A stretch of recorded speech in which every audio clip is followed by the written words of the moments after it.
Hey all, Dude79 here, just doing a mic check while my wife disrespects me. Gonna have to get my house in order real quick here, but hopefully everyone's having a great night. Hopefully the mics sound good. She gonna whip your ass. Well, supposedly. We have no idea yet. We're not too sure. So Tone is your wife? No, I'm talking about the real Mrs. The real Mrs. Dude. Well, that sounds interesting. Mrs. Dude? Okay, cool. All right, we'll be live in just a moment, you guys.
Cuddles, I need you to get over to Facebook immediately and block that woman. She's out of line.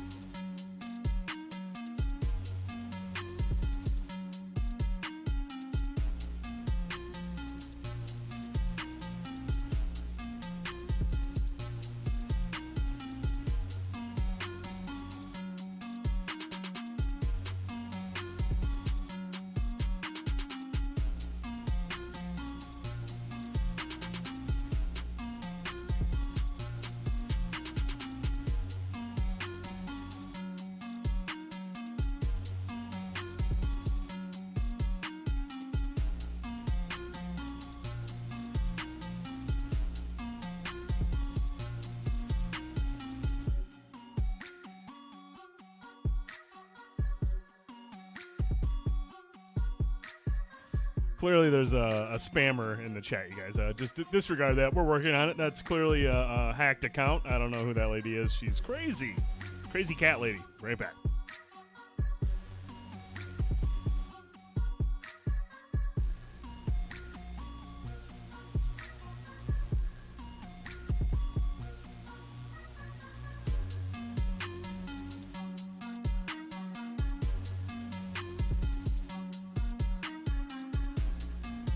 Woo! Wow. Tone. You know what the real issue is? It's the lack of respect. It's the lack of respect there. Well, It's the lack of respect. Everything hurts a little bit more, but I mean, I don't know who that lady was, but my wife would not speak to me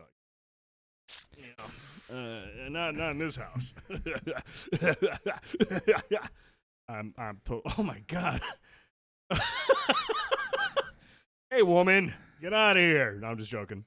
She's having some fun. I mouthed off to her, and she's putting me in check, and she's doing it right here live. Well, we're going to see a murder on live stream. I know, right? I keep trying to get her on stream, but he won't have it. I think she would be a fantastic guest.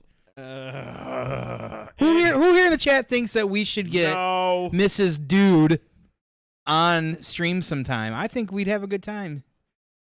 Just saying. Are you going to deep throat that mic? Just joking. Snickers released a new version of their candy with veins only. Oh gosh, that's so hot. All right, Tone, here it is. It's Wednesday night. My wife is giving me shit live. It's been a week. Actually, it's not Wednesday night. See? It's been a week. It's Thursday night. Off the cuff, man. We don't even have topics. Night. We don't have topics. We're just going to wing it tonight. Fuck it. It has been a week. Fuck it. We'll do it live. Fuck it. We'll do it live. But, Tone, when it's one of those types of days, when it's been one of those days, what do we turn to, man? We always turn to none other than Pigeon Hill's oatmeal cream pie, the OCP. And why is that? It's the unofficial beer of Banter and Babble. And it is so good. So good. Because, Tone, God, when it hits, man. I don't know what it is, brother. I know. But when I'm having a down day, when I'm having a bummer of a week, yeah, a good, sloppy, cream pie always gets me back on track. Right. You know what I'm saying? I mean, it's do. just, I mean, listen. Yeah. I mean, it gets all frothy around your lips. It sounds like when you wipe. And, dude, yeah, man, I will just sit there and suck down a cream pie whenever I'm just down in the dumps. You know what I'm saying? You got the dumps right. I mean, it's so damn good. But, Tone, yeah, it's Thursday night. It is. We could not get a show on last night just because it's been chaos. Chaos amongst us. Chaos this week. See, Gumby gets it. Gumby understands the importance of a tasty cream pie once in a while to lighten the load. It is poetry, Gumby. It is poetry. It is poetry. I was a poet and I didn't even know it. But Tom, what the fuck have you been up to, man? I'm not going to get into my spiel. It's just been a week. Just trying to slowly get everything moved into the basement. Last weekend, and we'll talk about this shortly, had a little trip, had a little beer quest, talk about that momentarily.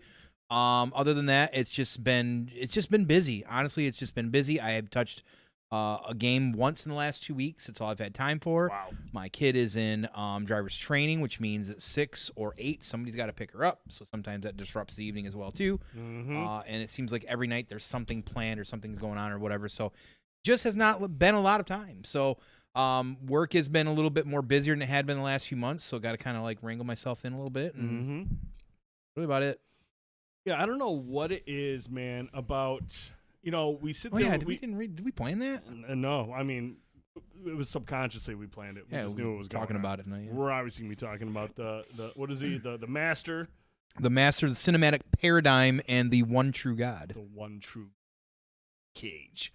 But yeah, man, it's just been a week. Work has. I was telling you, man, last night was one of the first times in my life where I was like so close to calling Satan, be like, I'm ready to sell my soul for that winning Powerball. Elizabeth ticket. Hurley.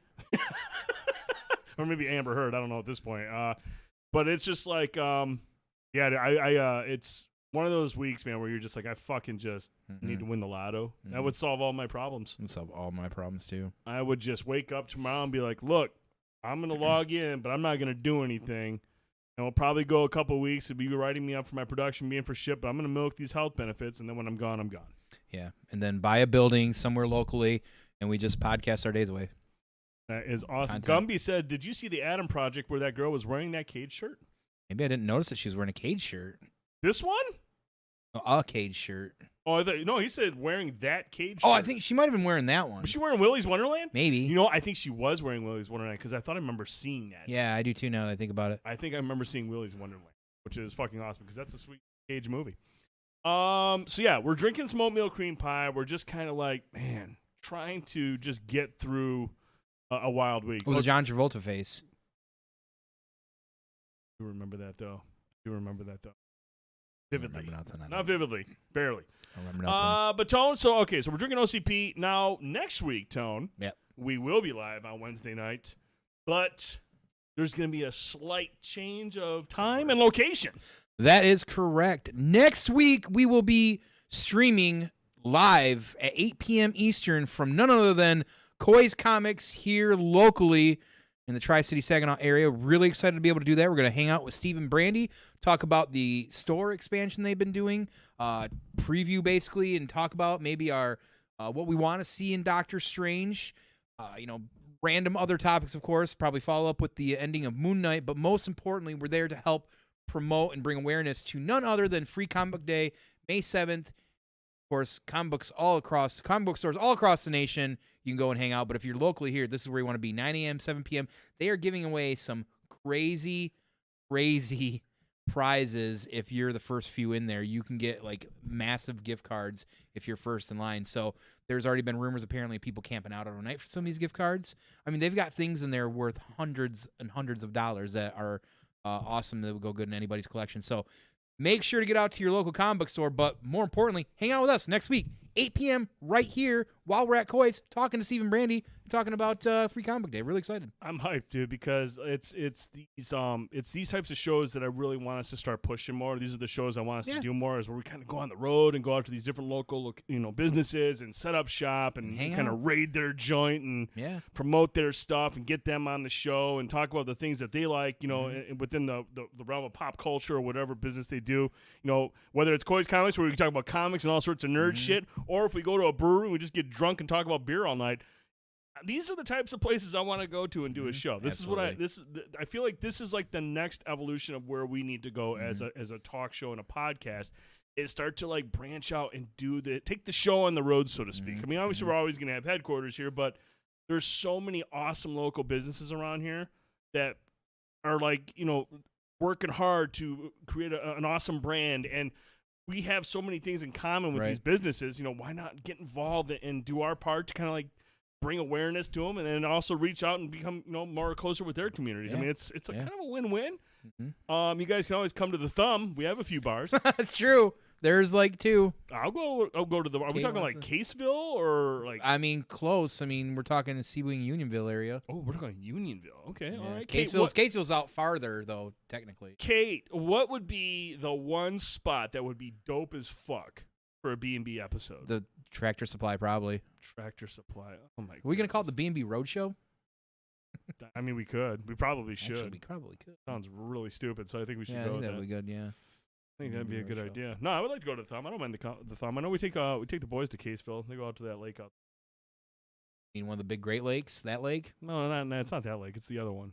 Okay. Nonchalantly, Whatever. like that lake out in the Thumb. Yeah, that water, the fucking Great Lake. the pot of water, the traveling glory hole. I'll get back to you. Kate doesn't know offhand where we should. Isn't there a Walmart or something out there we can hang out in the parking lot? There's gonna be a Dollar General we can do something at. There's a dollar. They're every corner. Yeah, I'm telling you, man. That's probably 2. That'd be cool. B&B D. I feel like that'd be really just a downgrade. Yeah, we're done. Like that's like by the way, we're done. We're canceling the show. Give me Dollar General to announce that. So we have that, but also Tone, we also have. Don't forget. Yeah. If you're not able to tune in, that's okay, because you're probably going to be at Lehman's Orchard.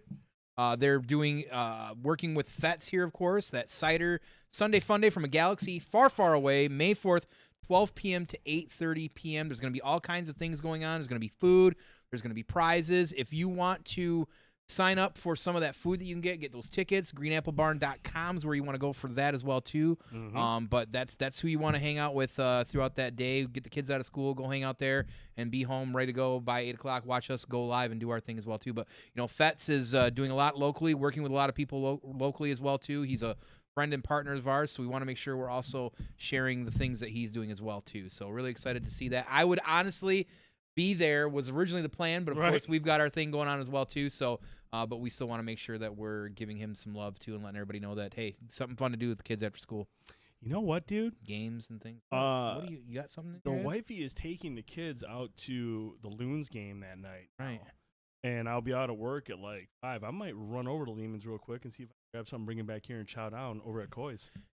You may have to go to GreenAppleBarn.com to be able to do that. Get those tickets for that stuff. Yeah, because that's limited. Because I'm looking at all this shit right here, and I really want to eat all this live. Yeah, that looks amazing. You know what I'm saying? Like, I think it'd be really cool to be able to eat all this stuff live and just pass out from a sugar high. Yeah, right. That sounds fucking really great. Now, I'm going to see if I can do that. I'm going to see if I can pull that off. I might hop on and grab a ticket. Even if I can't go, at least the ticket gets supports the event and the businesses involved and everything. So, no, that's pretty exciting, man. That's pretty exciting. Also exciting, Tone, you guys, you being you and Josh from the Half-Ass Beer Review. Yes.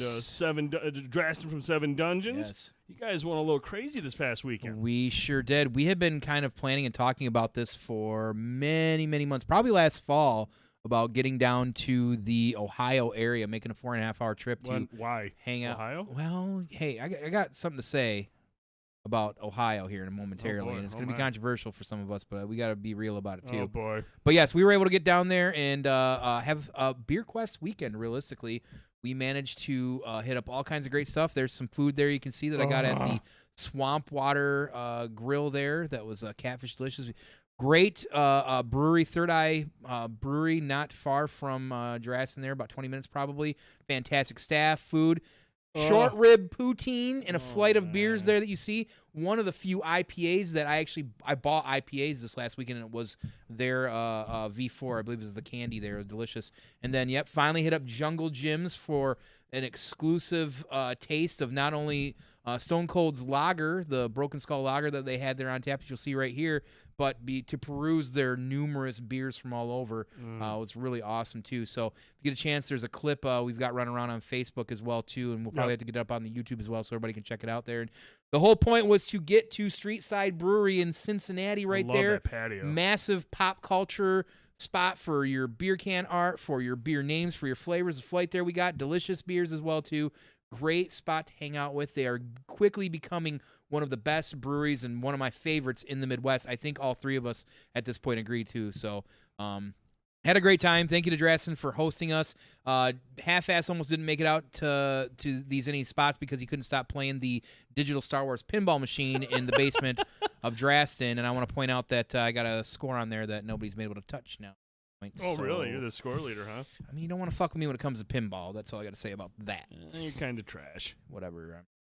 But yeah, we had a blast this weekend, and listen, of course, I've known Draston for many years. I've known Josh for many years, and the three of our brands like to kind of sometimes blend together, and when we do it, so it's a blast, very honestly, So we really appreciate being able to do that and share some content or share some hanging out, whatever it is, friendship really realistically at the end of the day. So thank you again to Draston for hosting that. We had a blast, and maybe one of these days we can get you out.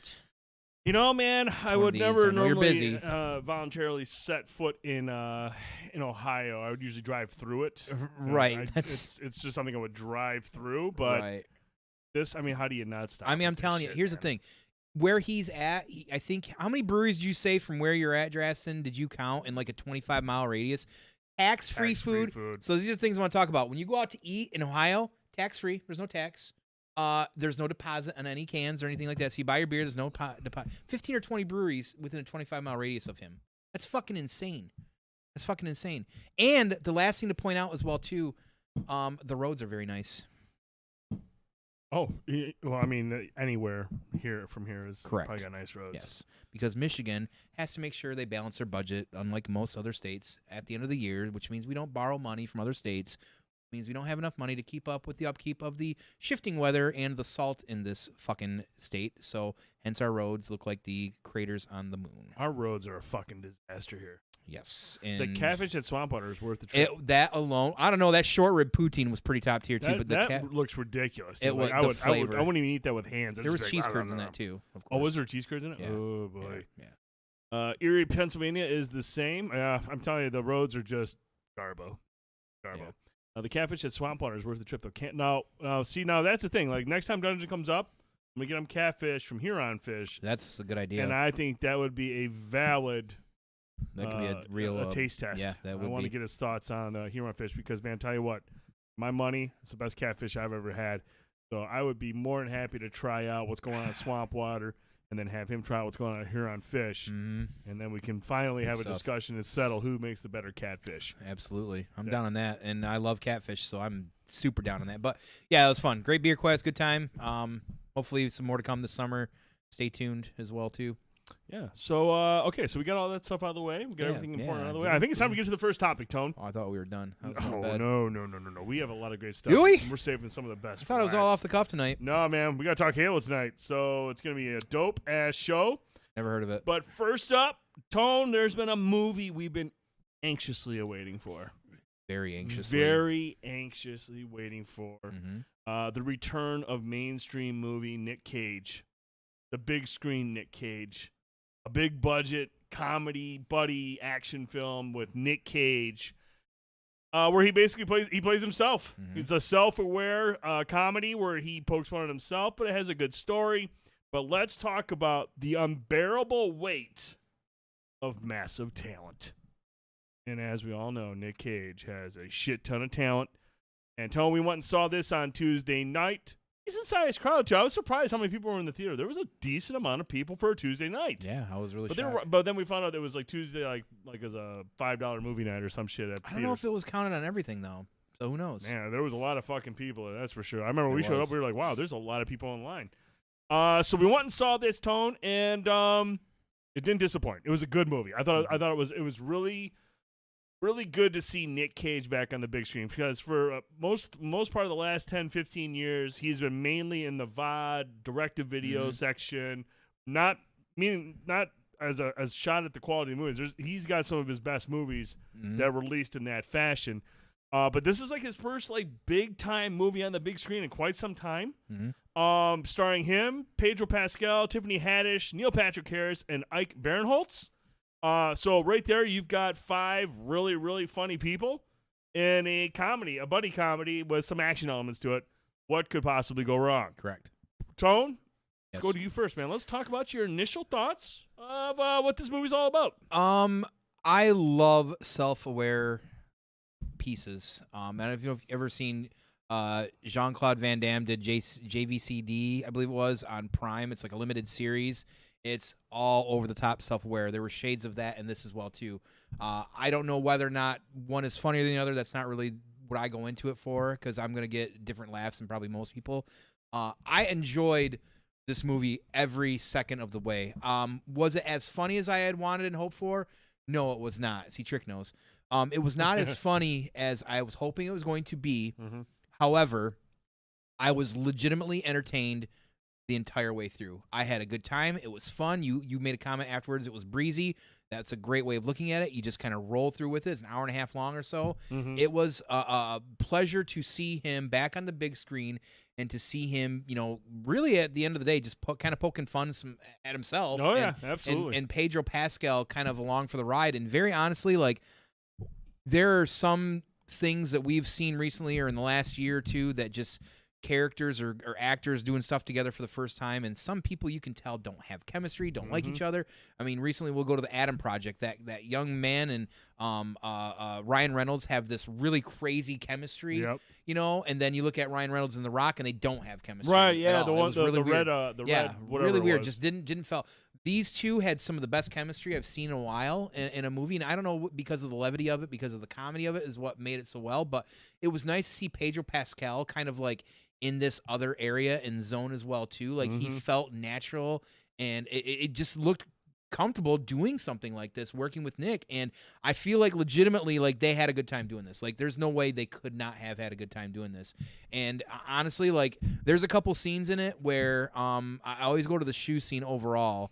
Well, there's a part where they're driving along the coast too. There's just some real goofy, campy things that they do or whatever happens in it. I was like, the car, like, just driving around the car for me, I thought was intense. Or like, are they watching you? Are they watching you? Or like, but yeah, at the end of the day, I feel like I wanted more funny out of it for sure.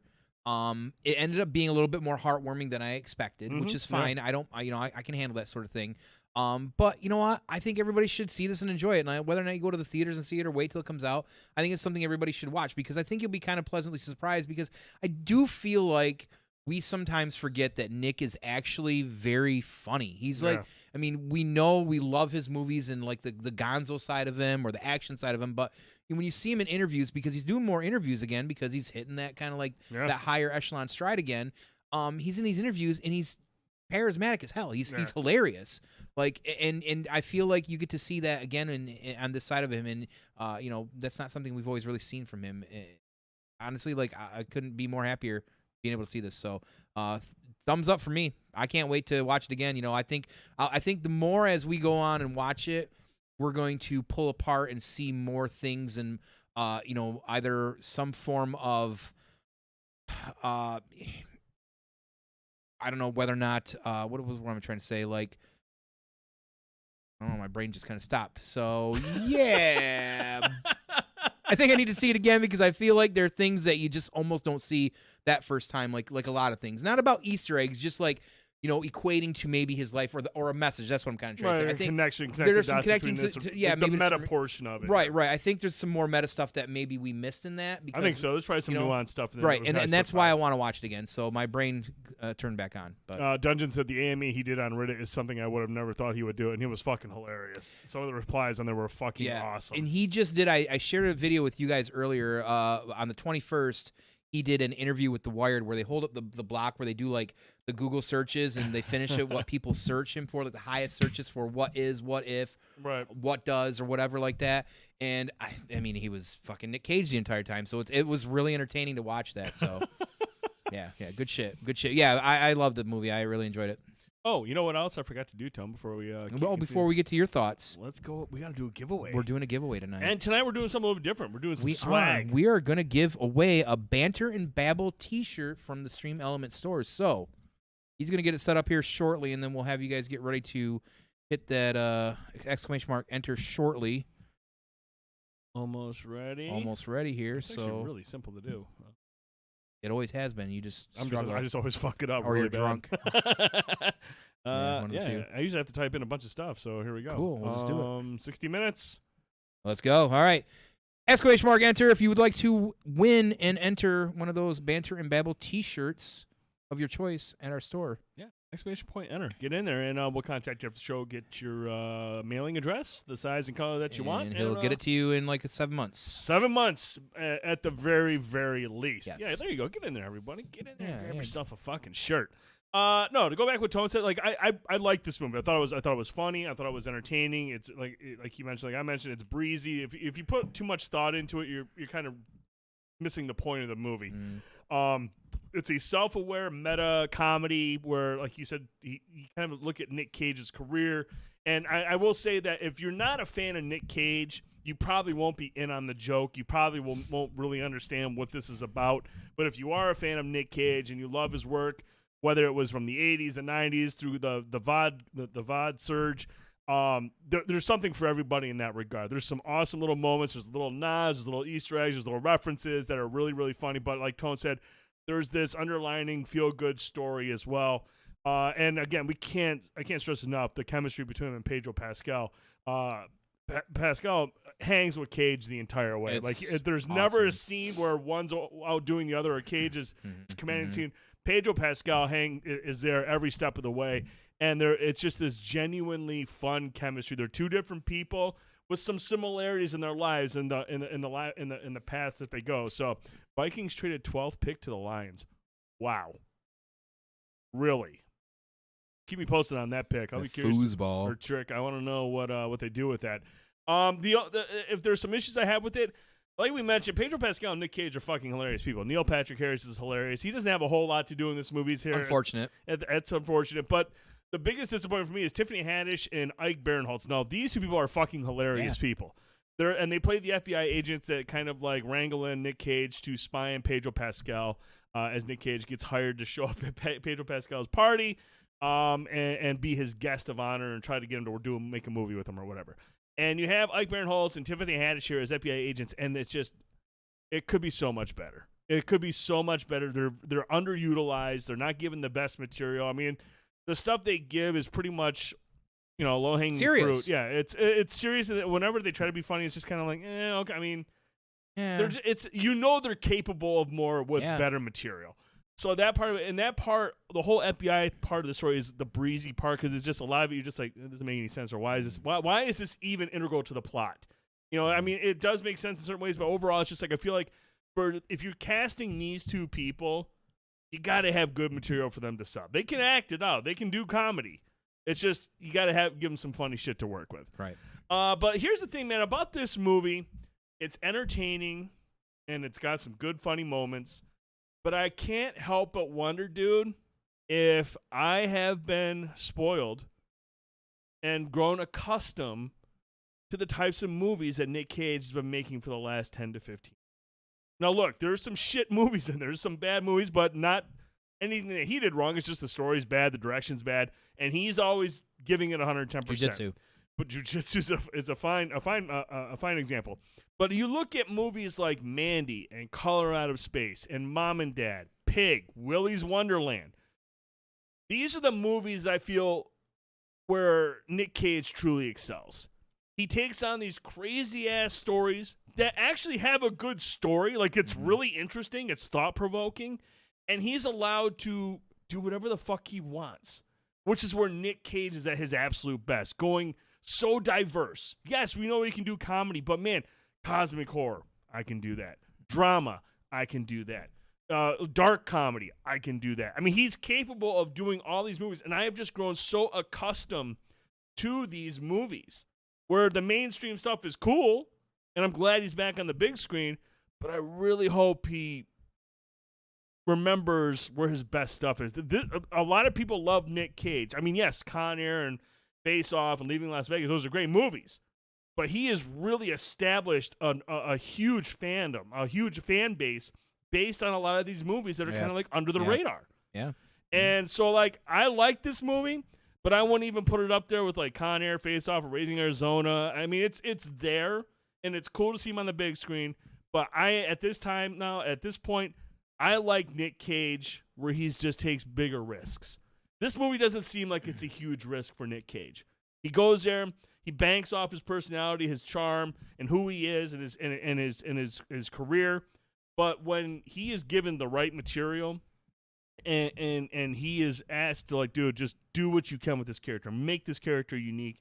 Because if you look at all those movies that we mentioned, Mandy, Color Out of Space, none of these characters are the same. Like, he is that good. And when you take him, Cage, and you just kind of unleash him and then give him a fucking wild story, that's where I feel like he does his best. Mm-hmm. And so, I mean, this was a great movie. It was not a great movie. It was a fun movie. It was cool to see him on the big screen. But for myself, I feel like everything that he's done over the last 10, 15 years supersedes this. And I kind of just want him to keep doing that, in a greedy way. I mean, I want the guy to be successful, and I want him to get back on top of the world.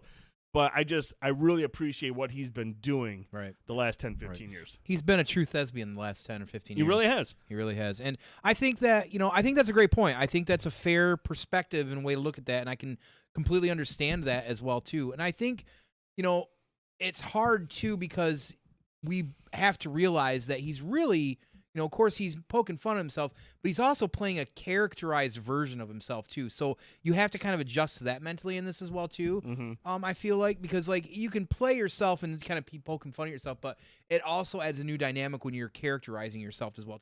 Definitely does that in this as well, too. And I don't think a lot of people can pull that off. There's some people that can do that really well and have, like Jean-Claude Van Damme somehow oddly pulled it off really well, and I think, again, I really do wish this movie was funnier, and it's hard not to kind of agree with that. Like, these movies that you're naming that we've seen over the last few years, like Pig was my favorite movie last year. Pig's an amazing movie. Pig was my number one favorite movie last year. It was in my top 3 and my number 1. So for me to go into something like this as well, too, it's almost like I almost don't put it into that kind of category with these. I almost look at this as like, this is just kind of like a fun project. But I mean, I know you still got to kind of, rank it or whatever as well, too. But, at the same time, like, I kind of agree. Like, these movies, like, I mean, you know how I feel about Color Out of Space. I'll watch that over and fucking over. And though I haven't watched Mom and Dad again, that is one I definitely need to watch again, because that movie was fucking incredible. I loved that movie. Mom and Dad was awesome. And I just watched Mandy 3 weeks ago again, too, and it had been a while since I'd watched that. And, Willy's Wonderland I watched a couple times, too. So, I too have really enjoyed his kind of, like, twilight of work, and we all know it was hard times for him. That's kind of why he was doing that. He's a worker, but I feel like he found his niche in that. And I think he's got to realize that. Yeah, I mean, he really has to. I mean, you go and like you said, falls on hard times, and he turns out some really bad movies in the process. But at the same time, then he starts picking up these other movies, and now these are most of the movies that he's renowned for now. Is these movies that are direct to video, and like you said, it's just this is what people know him for. Mandy is a major, like, some of these movies are cult hits in their own way, but Mandy, like, out of all of those, is really, like, the next. Pig is becoming that real. Pig might be now, too. Yeah. A lot of people, when they talk about Pig, like, some of these, any of these recent interviews he's done, Pig always comes up in this conversation, and then he mentions it in that Wired thing that Pig is his most favorite movie probably he's ever made. Dude, Pig is a fucking great movie because, first of all, I love the fact how pissed would you be if you were drafted by the Lions. I mean, you're still making bank, but I mean, yeah, you're there. You sign for 3 years, then you leave. You go win a Super Bowl somewhere else. Brian says, "What's going on? It's Thursday, not Wednesday. We all drunk? Yeah, we're getting there, man. Yeah, we're we've getting been, there, we've been Brian. streaming for 24 hours. Brian, my man, what's going on? How's your week going, dude? Lions take wide receiver Jamison Williams from Really. Okay. That foosball again. Okay. All right. Well, okay. Jesus Christ. That just broke my train of thought. That's perfectly fine. I think at the end of the day, we're just trying to say that, I enjoyed the movie probably a little bit more than you, it seems like. But I get. Yeah, I honestly, man, it's not that it's not that it's a bad movie. It's not that it's not funny. It is. It's just, man, I just these other movies just left such a huge impression on me and have hit me so hard. It's like, okay, dude, this is the Nick Cage I want. And I know we know the next movie he's got coming up is with is it Nick Holton? I think is the other guy that he's with. You're talking Reinhold? The one where he's playing Dracula? I think it was. Yeah. He's Nick Cage in it, but he's with is it Nick Holton? Guy that was Beast in the latest X-Men movie.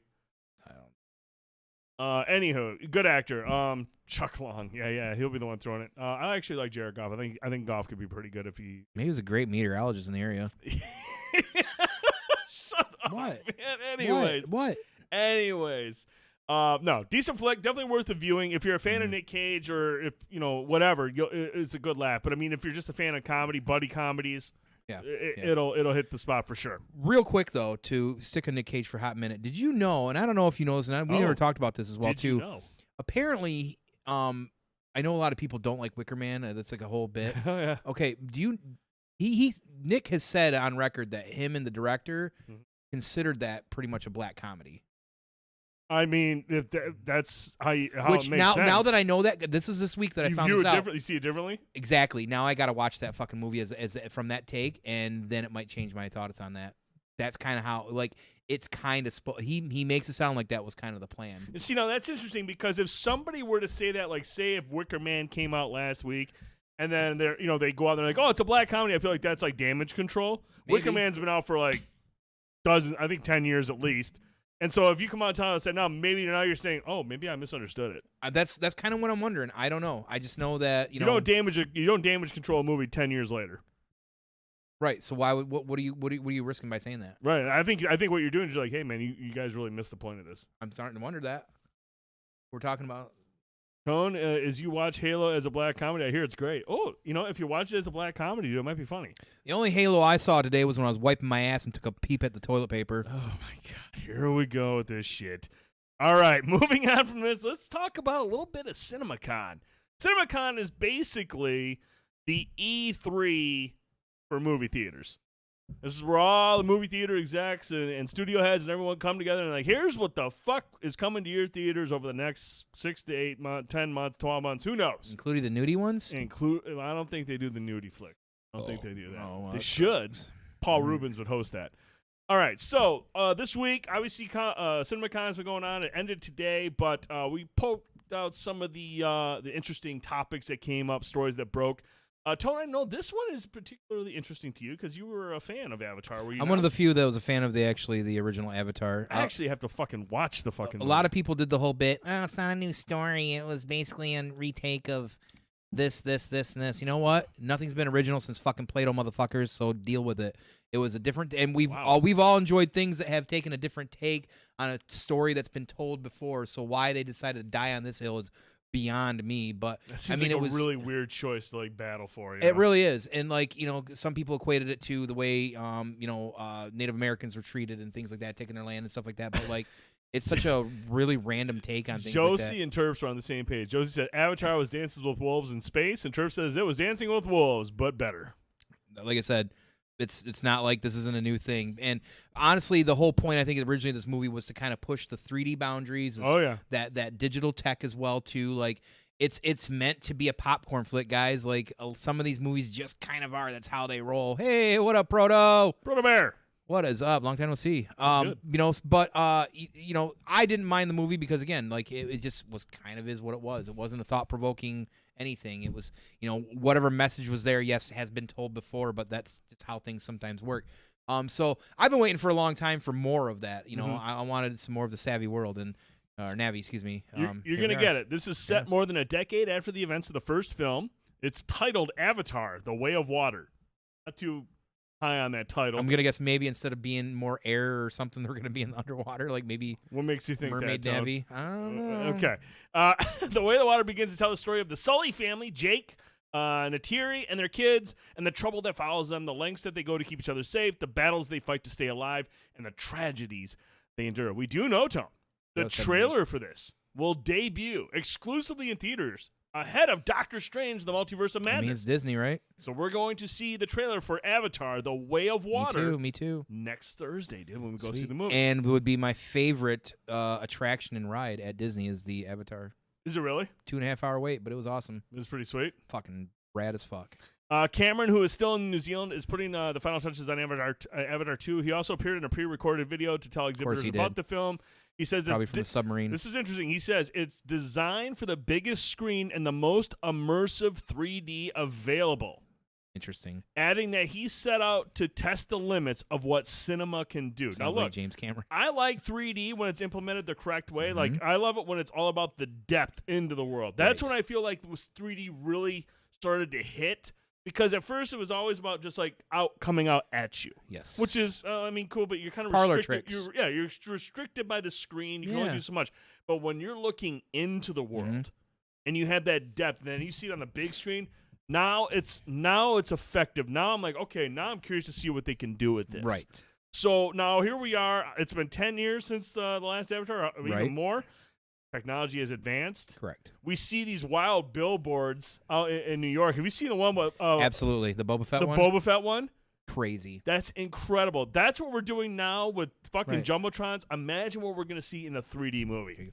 So what we're getting at, and maybe you were going to say this and I'm going to say it, but Avatar was really the movie that kind of kicked off that 3D craze that last decade. Because then all of a sudden you saw Motorstorm had to be 3D. Everything, Sony was adding all the 3D stuff. Every movie had to have 3D on it. The Hobbit movies had to have 3D in it. And I watched The Hobbit in 3D, and guess what? It was bullshit because everybody was adding it later, and it was parlor tricks. It wasn't built It wasn't built to be that, whereas Avatar was built for fucking 3D. Yeah. That's the difference. When you build for those things, Blade Runner 2049 built for depth in that. Like, if I hadn't seen that on the big screen in 3D, I would have missed the boat on that completely, because being that it was in 3D, it immersed you into it. You felt like you were in the movie. It was very environmental that way. Right. You know, not all movies need to do that. If it's built like that, then it's completely fine. But if they try to bake it in, it's not. Right. It's not when it becomes a craze like that, and everybody's like, "Oh shit, grab the 3D glasses," because I remember for like, wow, I mean, I saw Terminator Salvation in 3D too, and it was a waste of fucking time. Like, I paid $2 extra for a waste. So that's why I'm excited for this, because if he's saying that he's trying to push the limit again, he was the guy that pushed the limit the first time, and 7D said it perfect. James Cameron does what James Cameron does because he's James Cameron. And when he wants to make a new film, he gets some money somewhere, dives underwater, looks at the Titanic, and they give him more money and says, go make a movie or whatever, something like that. So Dungeon says, I hate Jaws level 3D. Jaws, 3D was terrible. Well, that was also the fucking 80s. Yeah, and that was literally, the very thing that I was talking about. It was just like how it was just always about something coming out at you, which was at the time, was cool at the time. I mean, you're nuts to see it. Yeah. But compared to what they've done with 3D now, it's just like, okay, like I said, it's parlor tricks. It can be much more immersive. Like you said, if it's shot with 3D in mind, and you can really get that depth and get that sense of being there and being like looking into that world, that's like fucking immersive. Yeah, as hell, and I think that we're going to see is that James knows that. He's James Cameron. It's going to be pretty awesome with the 3D. So I'm excited about that. So, and it seems like there's a few people there as well too. And there's people hyped in the chat, man. Yeah, so Proto Bear, if you could let us know what Megan is. I don't know. I have not heard of Megan that was announced. It seems like it's going to be so good. Give us a brief synopsis of Megan. We do know Avatar 2 will debut this year, December 16th. Fucking gnarly. With sequels coming in December 20th, 2024, December 18th, 2026, and December 22nd, 2028. That's right, Forge. So we got fucking 3 more sequels after this one? This has been a plan for a long time. I don't know what's been going on recently with James and getting this out. Who knows why that machine's been rolling slow, but, whatever. Yeah, it's been delayed like multiple times. It's just been pushed back so many times, but finally we're going to see it, dude. Up next, we do know, I don't think this is a surprise to anybody, but we are getting a sequel to The Batman, and we do know that Robert Pattinson is set to return as Gotham's fiercest defender. Yes, please. I mean, that's all it really is to It's say. written as good as the last one. Director Matt Reeves was on hand to announce the news that he will write and direct the follow-up, but he did not provide any details on what the movie will entail. I don't think they nor planned it. should he. Yep. Don't tell us fucking anything, dude. And we also know that the Batman now has pulled in $134 million domestically.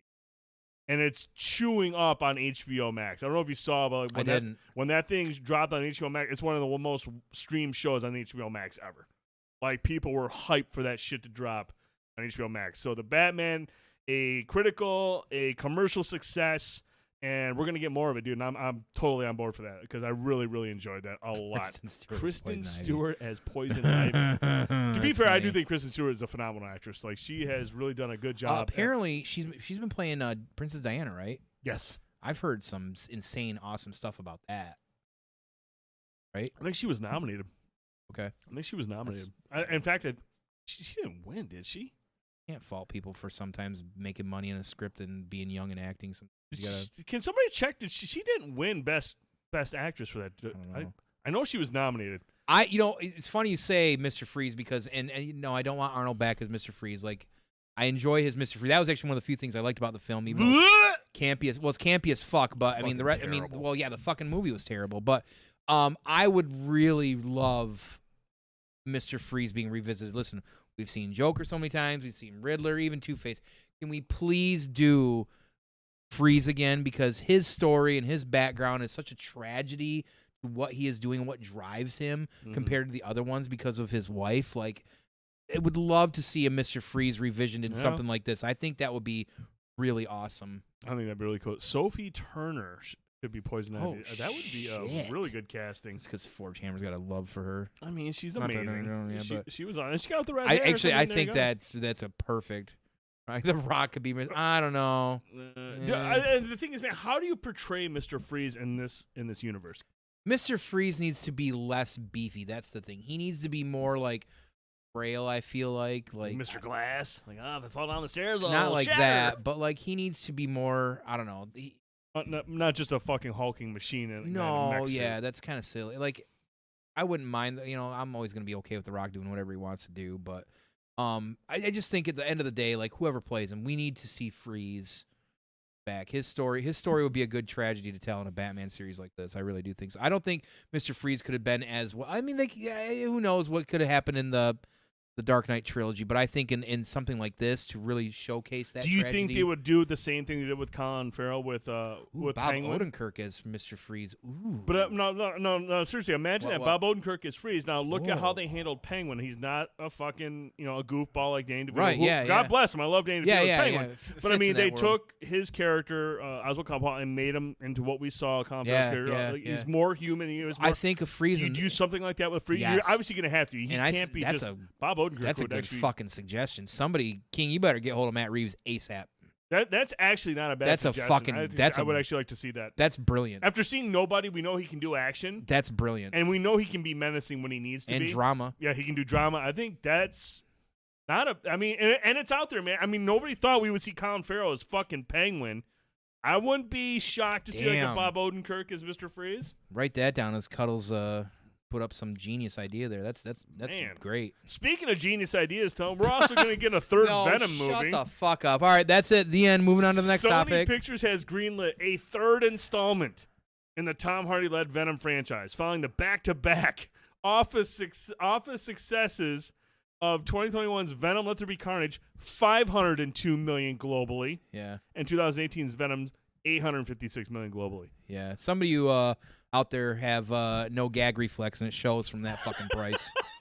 Ridiculous, dude. I was talking about the Facebook Halo thing I was gotten into this week, or the actually cordial conversation I had. There was another one actually about Venom. I don't know what's been going on. Something weird has been going on recently in social media. There's been cordial conversations a little bit more. Really weird. The Venom came up, and there are a lot of people out there that think those movies are fucking a joke, and it was pretty refreshing to see that, because I've seen more people try to defend these jokes than anything. See, the thing is, and that's what I want to ask you, dude. And I know you mentioned that. I think it's interesting you mentioned that. A lot of people think these movies are a fucking joke, and you and I are the same. But here's the thing, man. and I know Prime has alluded to this before in conversations where he talks about people just want to go to the movies and see shit blow up. Yeah. So when you take this, you take Venom, a Marvel character that people are really excited about because he's associated with Spider-Man, and Spider-Man's fucking awesome. I feel like it doesn't matter what Sony Pictures pushes out in Venom. You're going to have two groups of people. Yeah. People that want to see things blow up and explode and be kind of, I guess, funny for low-hanging fruit. And then there's the people who think these movies are a joke, who are praying that they'll get a decent Marvel movie with Venom, and they're like, you know what, fuck, I'll go see it again opening night. Right. So there's still, even though these movies, we know they're going to be fucking awful movies, they're bringing in everybody that they need to bring in to make it successful. They're looking for the people that love action. Right. They're looking for just guys who are just looking to watch it blow up, and they're looking for people who are like, I'm a Marvel guy, and I want this to be good. Third time, that's what we'll do. Third time's a charm. This is gonna be the good one. I think this falls in the same thing when it comes to Halo. Is that we have to look at these things.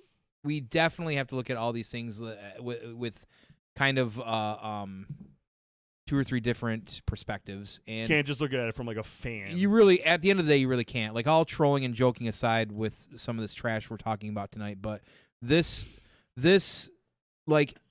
Again, I feel like if you're going to create something that's been around for a long time and has been held up by a group of people because they praise it and love it, that wouldn't get to a point of media over here if it weren't for that first. And when you shun those folks that put all that time and effort into that, it really alienates those people. And I don't understand why people are okay with that. Now, I understand adaptions. I understand things have to change. You have to bring in different audiences, and sometimes for movies and TV, that's going to go 2 different ways or many different ways because you have to be able to fit that into some form of time slot. But like, look at Morbius, for instance. Mm-hmm. Most people, and look at the ratings on it. Most people agree that movie's trash. These Venom movies aren't that far from that, but I think people are enjoying them more because it's a more known comic book character. People love symbiotes and things like that as well too. And I think people are more they find Tom Hardy more appealing than Jared Leto. I think Jared Leto has kind of a weird a weird personality. Sure. But you know, like those values might not be as big next time because you know what? For me, like, I didn't hate the first Venom. It was an okay movie at best. It was not good. It was not the worst movie I've ever seen. Mm-hmm. There's a lot of things wrong with it, even as a fan of the material and just as anybody trying to tell a story. Some things are popcorn films. At the end of the day, even I realize that. However, that can still be a bad fucking written movie. And at the end of the day, these were bad written movies. I was hoping for redemption with the second one, and it went the opposite way and just said, we're all chips in on how terrible this is going to be, and we're going to bring in somebody like Carnage and completely ruin Carnage. Right. And create a love story out of it. So, you know, it's no surprise by those numbers. It's just disappointing to see because at some point there needs to be, they need to be held accountable for what they continue to put out. Mm-hmm. And you know, general audiences are going to continue to go out there and do their no gag reflex and do what they do. And, you know, the problem that I have with it at the end of the day, ladies and gentlemen, is that I've said it before on here and I'll keep saying it again. If you can't critique and criticize the things that you like and you just intake it all with all the love in the world without looking at it and say, gosh, I think it could be better here, or this could be changed or whatever like that, I don't care about your opinion. I'm sorry. You have to, if you can't critique the things that you like, I don't care when you have an opinion about things that you don't like. Oh. Because that's how things get better. That's how anything gets better. It's from either constructive criticism, or whatever. Things can't get better until we look at them and say, is this the best version of this or ourselves? Mm-hmm. You know, and that's the problem with some of this stuff. I understand that when it comes to cinema, we're all going to have a different opinion. We're all going to have a, you know, different feeling on how these things make us feel. But at some point we have to stop and say, what about a standard? What about integrity? And is it the best version of that this can be? You know, why have I invested so much time in Venom for 30 years? Because I love the comics. I love the character. And then finally get to see it in a movie, and it's like a middle finger to me. And that's how, and we'll get to Halo later briefly. And that's how I feel about it, you know, and that's just kind of where I stand on it. I'm going to run back down through the comments here real quick. Brian says, there will be no Jared Leto slander in this stream. Hey, look. I don't hate Jared Leto. Brian, I don't hate Jared Leto either. I actually think he's a really good actor in most of his stuff. But like Nick Cage and some of these other actors who take risks, who do like wild stuff. And I don't think Jared Leto was even the worst thing about Morbius. It was more or less the writing and the story. That part of it is what failed. Like every good actor out there, you can only do so much without a good story. And it was just Morbius was just poorly written. It was poorly directed, and you can only expect Jared Leto to do so much. I think with the right material, Leto is really, really good at what he does. I think he's very talented. He's a master of his craft. But yeah, it all just depends on the material that he is given to work with and the director's vision and how they shoot the movie. So we also saw that, let me see here, Josie Wells says he's more appealing than Topher fucking Grace. He thinks, I would agree. I didn't like Topher Grace as Eddie Brock. Oh, no, that was absolutely terrible. I was not a fan of his portrayal of Eddie terrible. Brock. But then again, that character was supposed to be in the movie. So until late in production, when Sony was like, hey, we want fucking Venom. Right. Get us some Eddie Brock. Get us an action figure. Tone can't even pick the best waifu in Trails of Cold Steel. I don't Not think true. I talk about integrity. No. After we talked and after I was halfway through the game, I definitely switched to Sarah for the rest of that. So Sarah was the one I chose. So Brian, no. Because I didn't think Get him, Brian. Because I didn't think you could woo her or attempt to, and you told me that I could, and that switched real fast. Because I'll always choose the mature woman in that situation.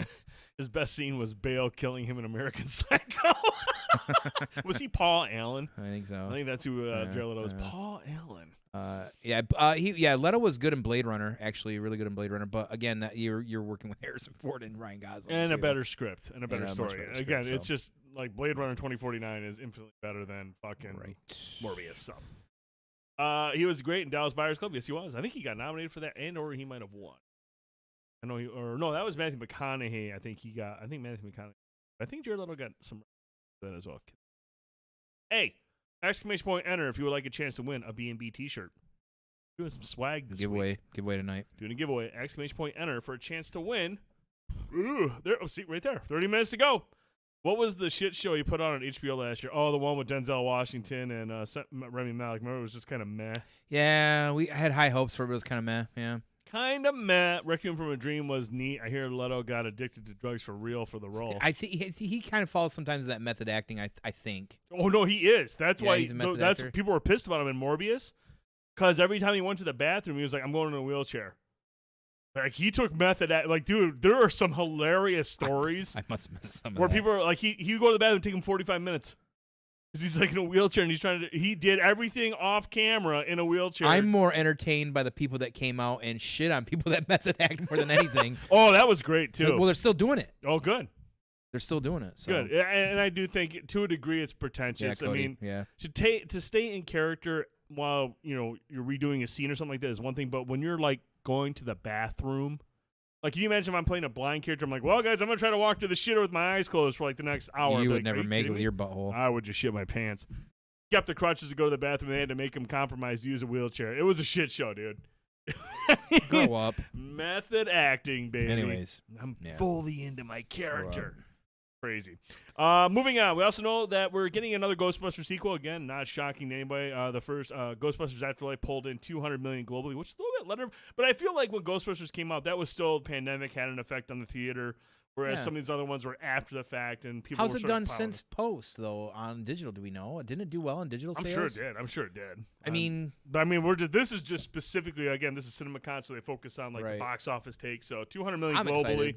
I'm excited for it. Yeah, the studio announced the plans for another Ghostbusters, which will serve as a follow-up to Afterlife. But other than that, we don't know much information other than that. They left the door open. Yeah, I mean, they left it open. It was a good movie. I feel like it's one of those movies where once you get past the nostalgia portion of it, I have questions. But it left enough with the characters and whatnot to move things forward in a good way. So I mean, I'm happy with that. Plus, Ghostbusters is hot right now. That movie did well. We've got a VR game coming out. We've got the asymmetrical game coming out later this year. So Ghostbusters is hot, which it should be because Ghostbusters is fucking awesome, man. Yeah, give us more. Like, it was a good way to reboot and keep still in the same universe and bring the cast members back properly, and maybe hopefully they get some more screen time in this, and maybe not, and maybe we don't need that, but I hope they get some more in there. Push the new crew around, and that's perfectly fine. I do hope they get a little bit more time. Like, I feel like No Way Home has set the precedent of how to bring characters back and really get them involved in the plot. I mean, I remember sitting through Ghostbusters Afterlife when we got to the last like hour and a half point. I was like, where the fuck are these guys? Yeah, I get it. And it was just like, I felt like you could have used these guys in a much better way. Probably about halfway through the movie, like when they're trying to figure out the proton packs, have them come in then and be like, okay, well, we'll work with you on this. We'll try to solve this together, as opposed to the way that they did it. So hopefully, they're able to utilize them in a more meaningful way next time. But overall, I think the franchise is heading in the right direction. I think they did. I do too. I mean, that was. I mean, it could have been much worse. Could it have been better? I'm sure it probably obviously could have been, but I think that they, they're at least in a general vicinity of it. That no, I think they did it the right way. They did the best they could. And like you said, it could have been really shitty, but they did it. It was a heartfelt story. And again, man, like I said, if a movie can make me start crying, it hits hard. And there's that one scene, man. I mean, we all know the scene, and that's still. I actually watched it again probably about a month ago with my son, and we're watching it, and it hit me again, man. It's just a well done scene. God, I hope he looked at you and said, "Grow up." He's like, "What the fuck, Dad? You're such a loser." All right, moving on to the last bit of CinemaCon news. We do know during the Disney portion, Kevin Feige spoke about some exciting projects in the works, including a mysterious 3D movie. It's Avatar. called Avatar. Not Avatar. He then revealed that he just returned from an in-person retreat with the other heads of Marvel Studios, where the team mapped out what's coming to the big screen in the next decade. Feige said, in the next 10 years, with existing characters and new storytelling tools with the multiverse, anything can happen. They've got 50+ years of just nonstop chock-full characters.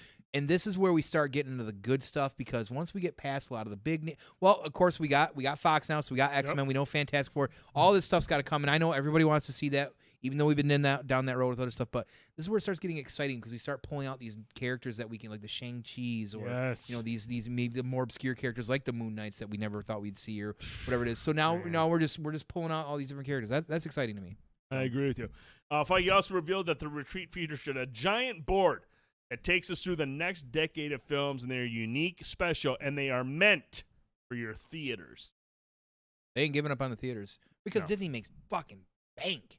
What's fucking Doctor Strange tracking at right now? He's got 42 million in pre-sale tickets. Yeah, 150, and tracking for 150 million this next weekend. The first weekend. They ain't look, Disney Plus will always be a thing, and they're going to continue to make great content there. Fucking movie theaters is where they're going to make their money. Yeah. I mean, Christ, No Way Home, 1.6 billion, I believe, at the box office. Globally, 1.6. Yeah, dude.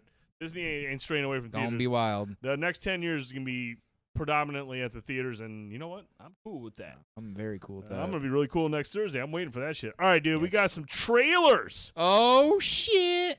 Kate, you out there? It's your favorite segment. Oh, she likes the trailers? She loves trailers. She loves the trailers? Dope. Yep. Well, we got some doozies.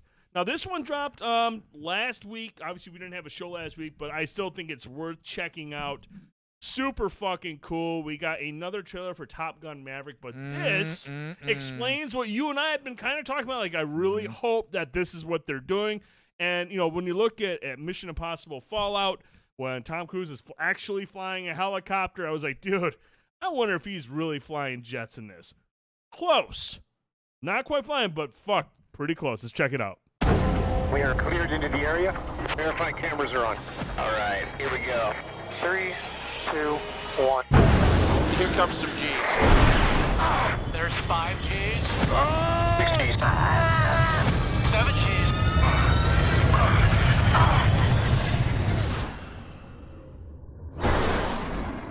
All right. That was awesome. I wasn't ready to make a sequel until we had a special story worthy of a sequel, and until technology evolved so we could delve deeper into the experience of a fighter pilot. The first movie became something that changed a generation. So this is exciting to come back and get in those jets again. We worked with the Navy and the Top Gun school to formulate how to shoot it practically. Because if we're going to do it, we're going to fly in the F-18s. The aviation sequences had to be real. So our actors went through 3 months of grueling training. The Navy says if you eject, you have to be able to survive in the water. So we had to go through that challenging underwater program. It's intense. You're flipped inverted, and you're having to try and get out. from there. Tom designed this all-encompassing aviation training for all the actors. I started them out in a single-engine airplane to build up their spatial awareness inside the aircraft. Oh, wow. That's amazing! Oh, my God! Next, we took them to the L-39, and they went and flew aerobatics to feel what it's like in a jet. Get some speed. Wow. From there, they'd graduate to the F-18 Super Hornet and actually launching off an aircraft carrier. That's what I'm talking about. The actors also had to learn how to run the cameras because when they're up in the jet, they have to direct themselves, essentially. Okay, I'm rolling. I had to really teach them cinematography and the lighting so that they understood what's gonna look good on camera. Sun angle's great. Everybody thought it would be impossible for actors to really be in the jets. But that's the gift that Tom gave us, that by the time we got up there, we could handle it.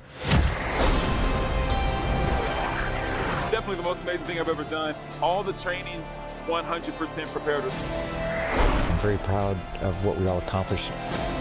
Each one of them are extraordinary. It still blows my mind that we've done this. There's nothing like it.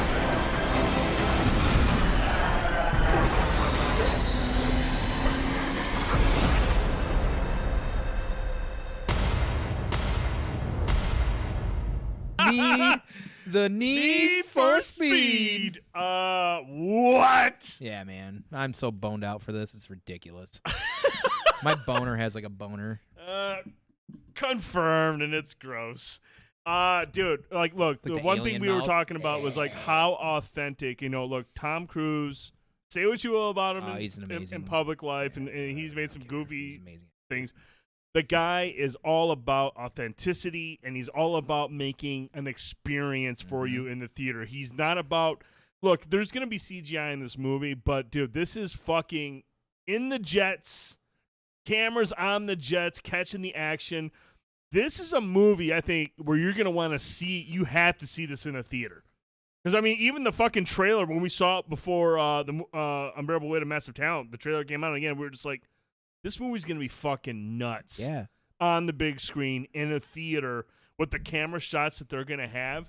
And I believe you mentioned before the show, the screening just happened at CinemaCon, and people were already clamoring about it. The hype, the buzz is already built. And dude, I'm telling you right now, they're already announced that they're going to show this at Cannes Film Festival. For them, like, it's really hard sometimes to get mainstream media movies into Cannes Film Festival. That's usually more artsy at times. Probably why, because the cinematography. But you're putting this movie at Cannes, dude. There's a lot of buzz behind this movie right now. It's crazy. The audiences are going crazy. The people that have the select screenings that have seen it are buzzing about this movie.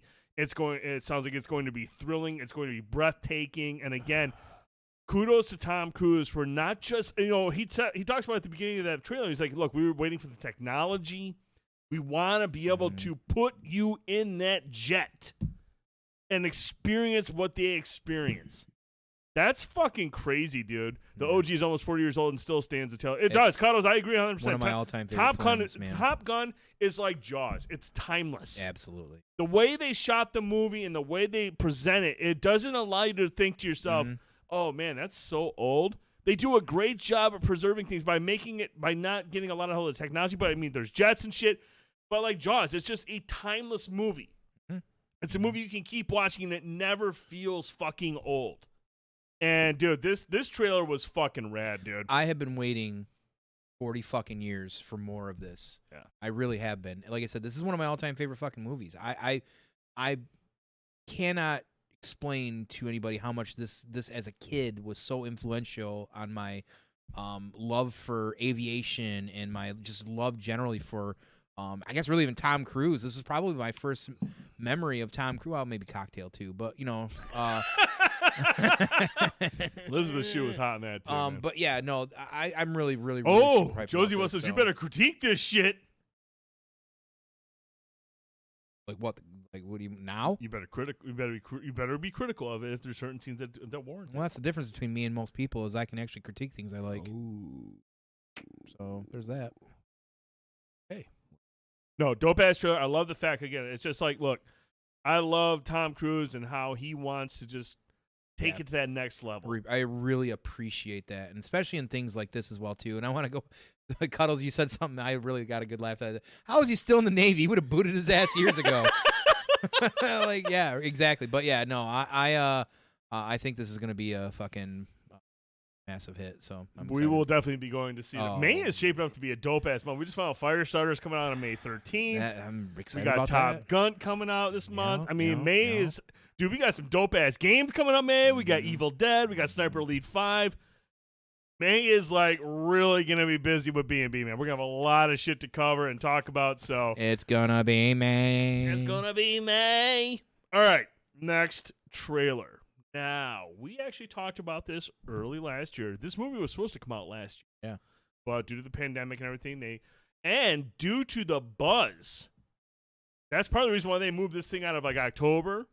The pandemic played a part, but then the buzz started, like, people, there's reviews out there right now. It's sitting at about 100%, I believe. And the buzz on this is starting to build up now. And people have seen screenings of this, and it's supposed to be very, not so much, like, look, I guess, it's a horror movie. Oh. It's a horror movie. But fucking broke it, dude. It's supernatural, so I mean it's not so much going to be about jump scares, but just tension. Yeah. But let's check out the latest trailer. Black Phone.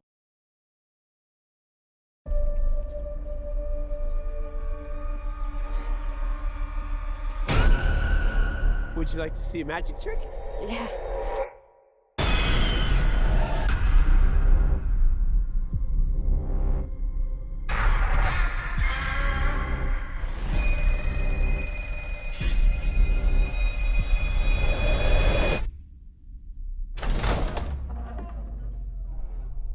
Tell me your name. Taylor.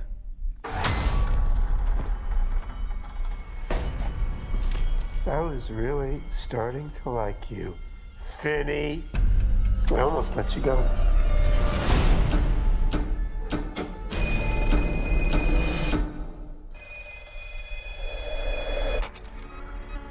Don't hang up. Who are you? You know all our names? It doesn't work. Hang it up.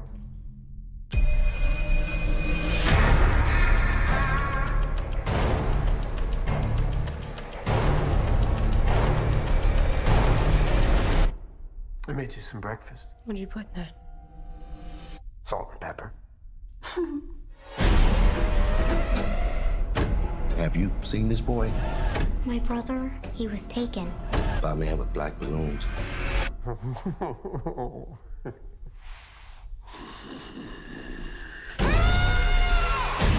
had a dream about it. Please let the dreams be real. You're getting out of here. How? There's a combination lock. What's the combination? Hang up the phone! You don't have much time. You're gonna use a weapon. You are special, Vinny. Please hurry. Ooh, the creepiest damn thing. Let's go, dude. Let's fucking go, man. Yeah, that. I have no idea what the fuck is going on, but I'm here for it all. Dude, all of it. Text that number. Really? Yeah, there's a number at the end of it. I didn't grab the number. I haven't texted yet. 867. I'm assuming it just gives you. I do it right now. I didn't grab the number, Carlos. I didn't grab it. They can probably give it to you, and you can text it, puss. If somebody finds the number, I'll text it right now. I'm assuming it just lets you know. It'll send you a trailer or let you know when the movies are available. Hopefully it's a dick pic. But Tone, let's talk about the Black Phone momentarily. Obviously, man, look, this is to me as well. First of all, Brian says this trailer reminds me of the one weekend I spent at my uncle's house when I was a kid. We don't talk to him anymore. Unc had quite a sense of humor. Obviously, somebody mentioned Ethan Hawke was good in Sinister. Sinister is a fucking underrated horror film. Sinister is fucking terrifying. And he is really good in that. But, man, let's talk about Ethan Hawke for a minute, dude. Yeah. He's having a year. I mean, look, we've all known Ethan Hawke for a long time from the Explorers back in the day. I mean, he's... Don't forget one of his greatest. What's that? Dead Poet Society. Dead Poet Society. Text Escape. Oh, there it is. Okay, all right. Tone, but talk to us about the year that he's having right now. I mean, really, the big thing I think that we can highlight, of course, outside of this, is that he's in the MCU right now. He's playing Haro, and he's doing a great job being this very charismatic, kind of creepy villain. Right, so we haven't seen a whole lot from him outside, just a few movies here and blips on the radar. You're a big fan of Lords of War, I believe, too, right? Yes, I actually like that movie. But not a lot of people really do. But yeah, he's having a great year, and it's good to see guys like this kind of come out of the woodworks and stuff, and just pull into roles like this and just fucking go with it. And like he said, like when he was getting this role for Haro, he really put some thought behind of how he wanted that villain to be and how he wanted to model that after. And that's awesome to see people like that kind of take that initiative to do so.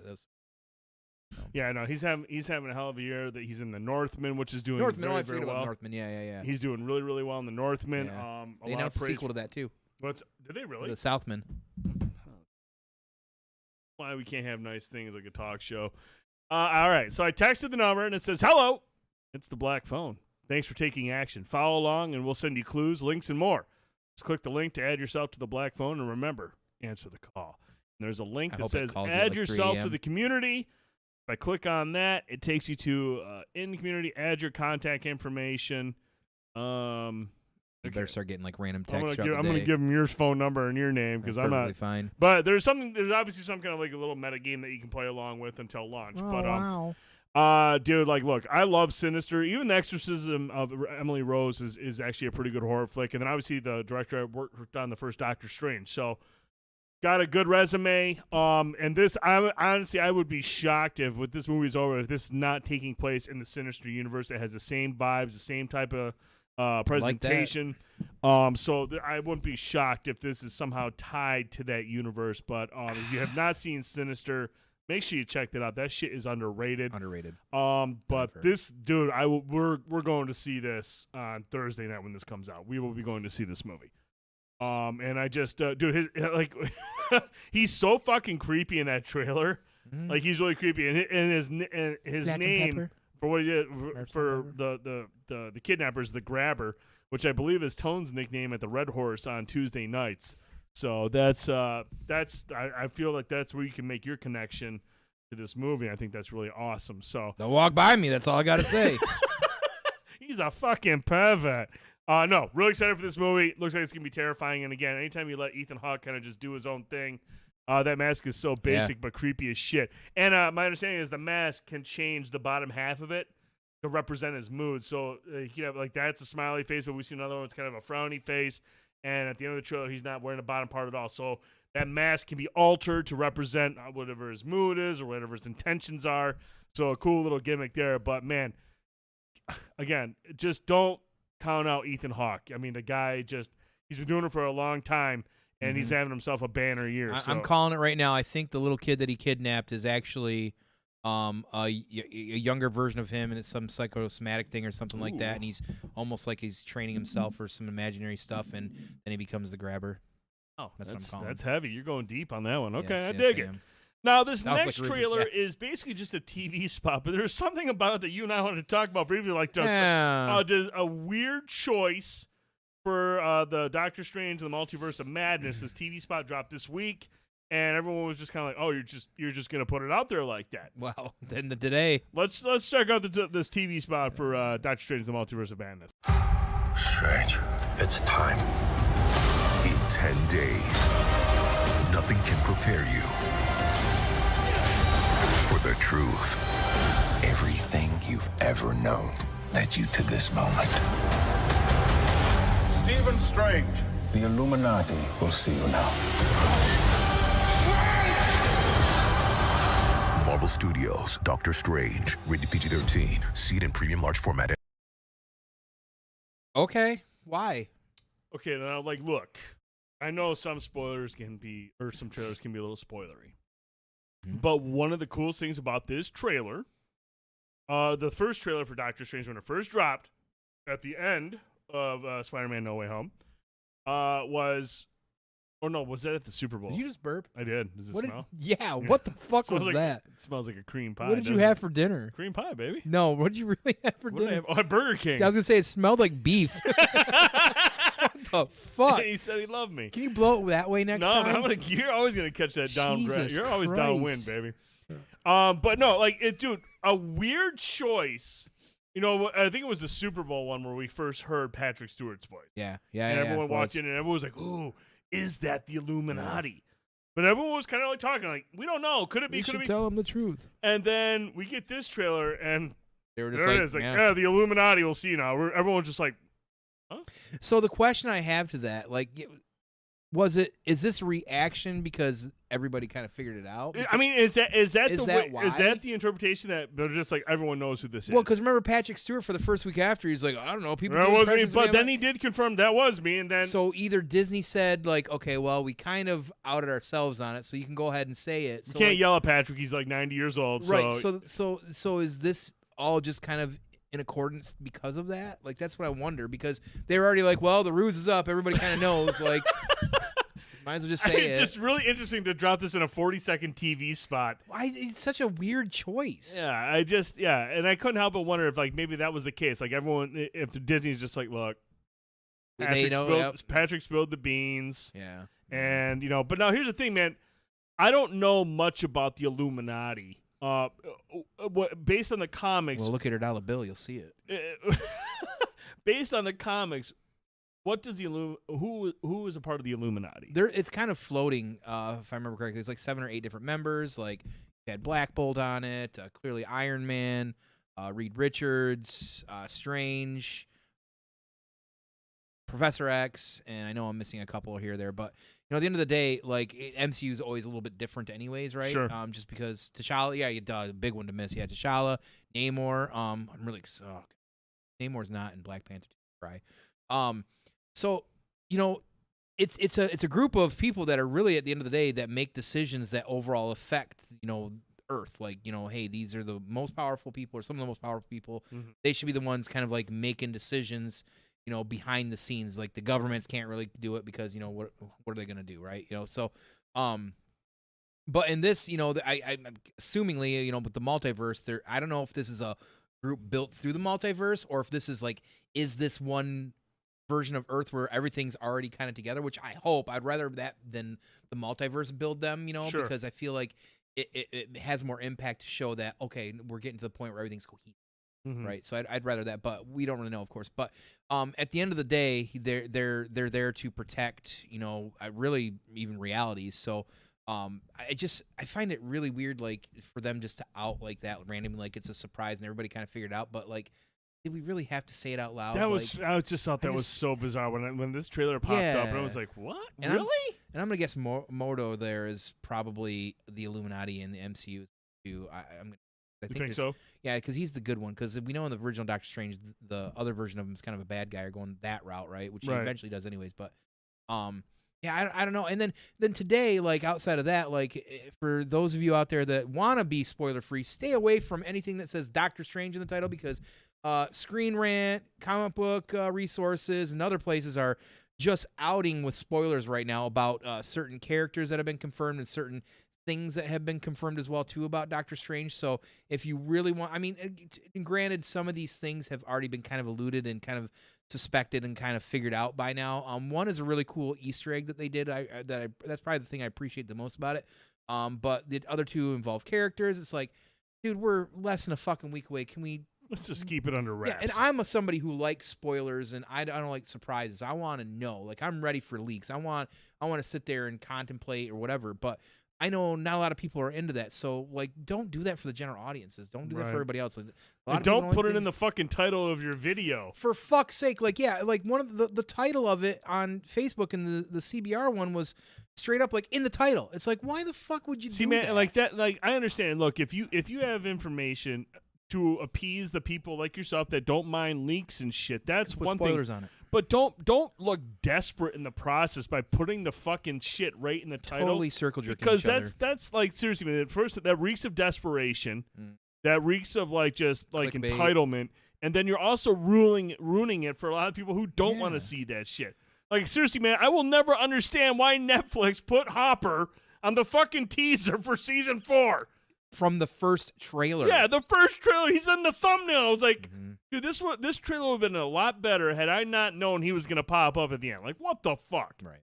And these, like, I like Screen Rant. I like some of these other sites, but come on, you don't need the fucking clicks that bad. People are going to come to you if you put down, hey, we have information about Doctor Strange 2 that nobody else has. They're going to click on it.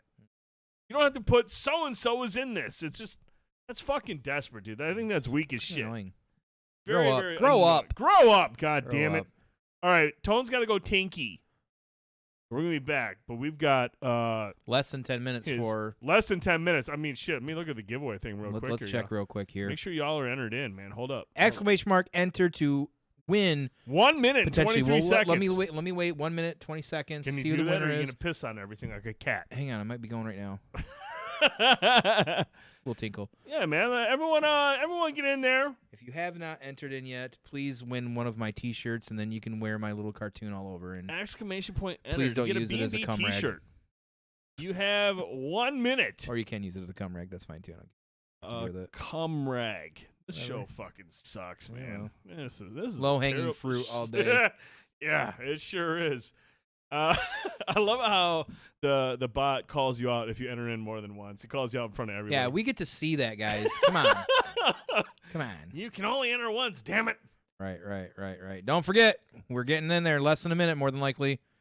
Exclamation mark, enter. Oh, man. Usually like a sock or something like that, or the cat. Just kidding. Man, Brian just brings the heat, man. This is the material that I'm here for. Change what your bot says. Like, stop entering your piece of shit. No, I'd rather call people out for that shit. I think it is funny to call people out, man. I get off on that shit. Yeah, totally get off on it. You know what you're even doing? What are you Dude, doing? I'm looking for giveaway. There it is. Dude. 9 seconds. 8, 7, who's going to be the winner?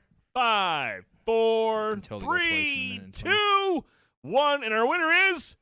Cody! All right. Cody Deacon. Make sure, exclamation mark, claim. Exclamation point, claim to claim it, That's Cody exciting. Deacon. I'm sorry, Brian. Cody Deacon, exclamation point, claim if you're there. I think you're still there. Brian's going to claim it for you. You have 1 minute to claim, Cody. King, you better... There he is. He's probably sleeping. There he is. He's got it. There he is. He's got it. Congratulations, Heck Cody. yeah, dude. Yeah, buddy. DM us... DM dude, I don't want to deal with it, but DM... DM us and we'll send you that T-shirt, and then you can wear us around town down there in the... is it Alabama? You live in Alabama, I think, right? Yeah, Cody, just reach out. I'll send you the link to the Stream Elements page so you can take a look at the T-shirts, the colors, and the sizes. Let me know what you want with your mailing address, and we will get that out to you between now and Christmas. In 7 months, yeah, at least. We got you covered, buddy. Thank you so much for being here, Cody. We appreciate you, your dude. support. Now, Tone. Yeah, it's time to pee. Go pee, you little bitch. We'll be right back with a hot topic. Yeah.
And we're back. That's correct.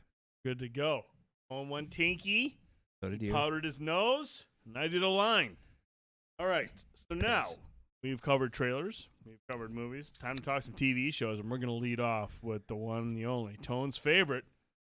Let's talk about Halo.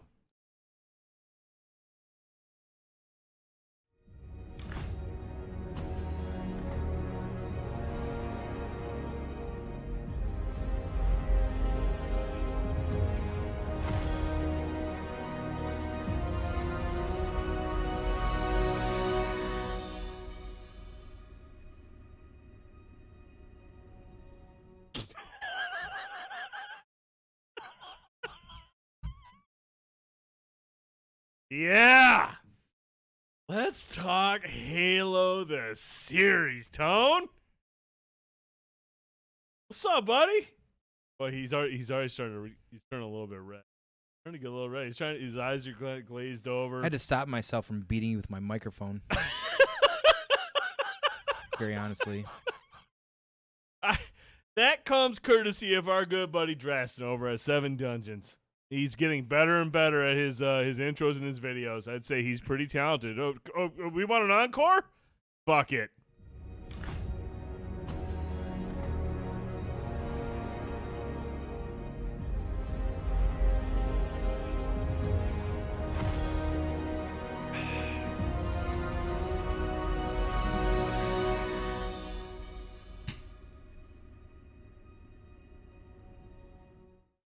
It's uncanny.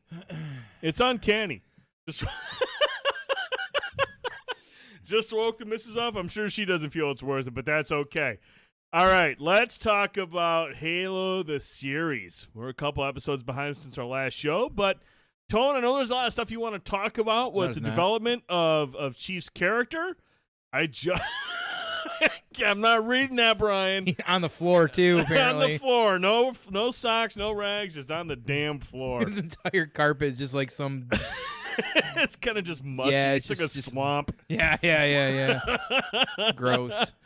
Spoiled milk. I'm going to start this one off, Tom. I'm going to take the lead on this one before we get your deep dive into what's going on with Master Chief. Yeah, it's going to be short. Look, this show is, in my opinion, man, and this is gonna vary, but I'm not a Halo guy. Okay, I've played through 1, and I played through 5, and I've played through Infinite. So that is, oh my god. Look, Brian. If I'm being honest, I feel like this show is two types of shows. For me, it's more appealing as a character-driven sci-fi drama than it is a sci-fi action show. Not saying a lot, but go ahead. It's gotten to the point where the story is when it's isolated on Chief and his relationship with Halsey and her motives and how she's kind of like moving chess pieces around to accomplish her agenda. This is where I find the show its most enjoyable. The higher-ups at the UNSC who are trying to plot against Halsey now and how they're trying to, kind of create a narrative and find their scapegoat, as well as Miranda's she's starting to kind of get into the game a little bit more.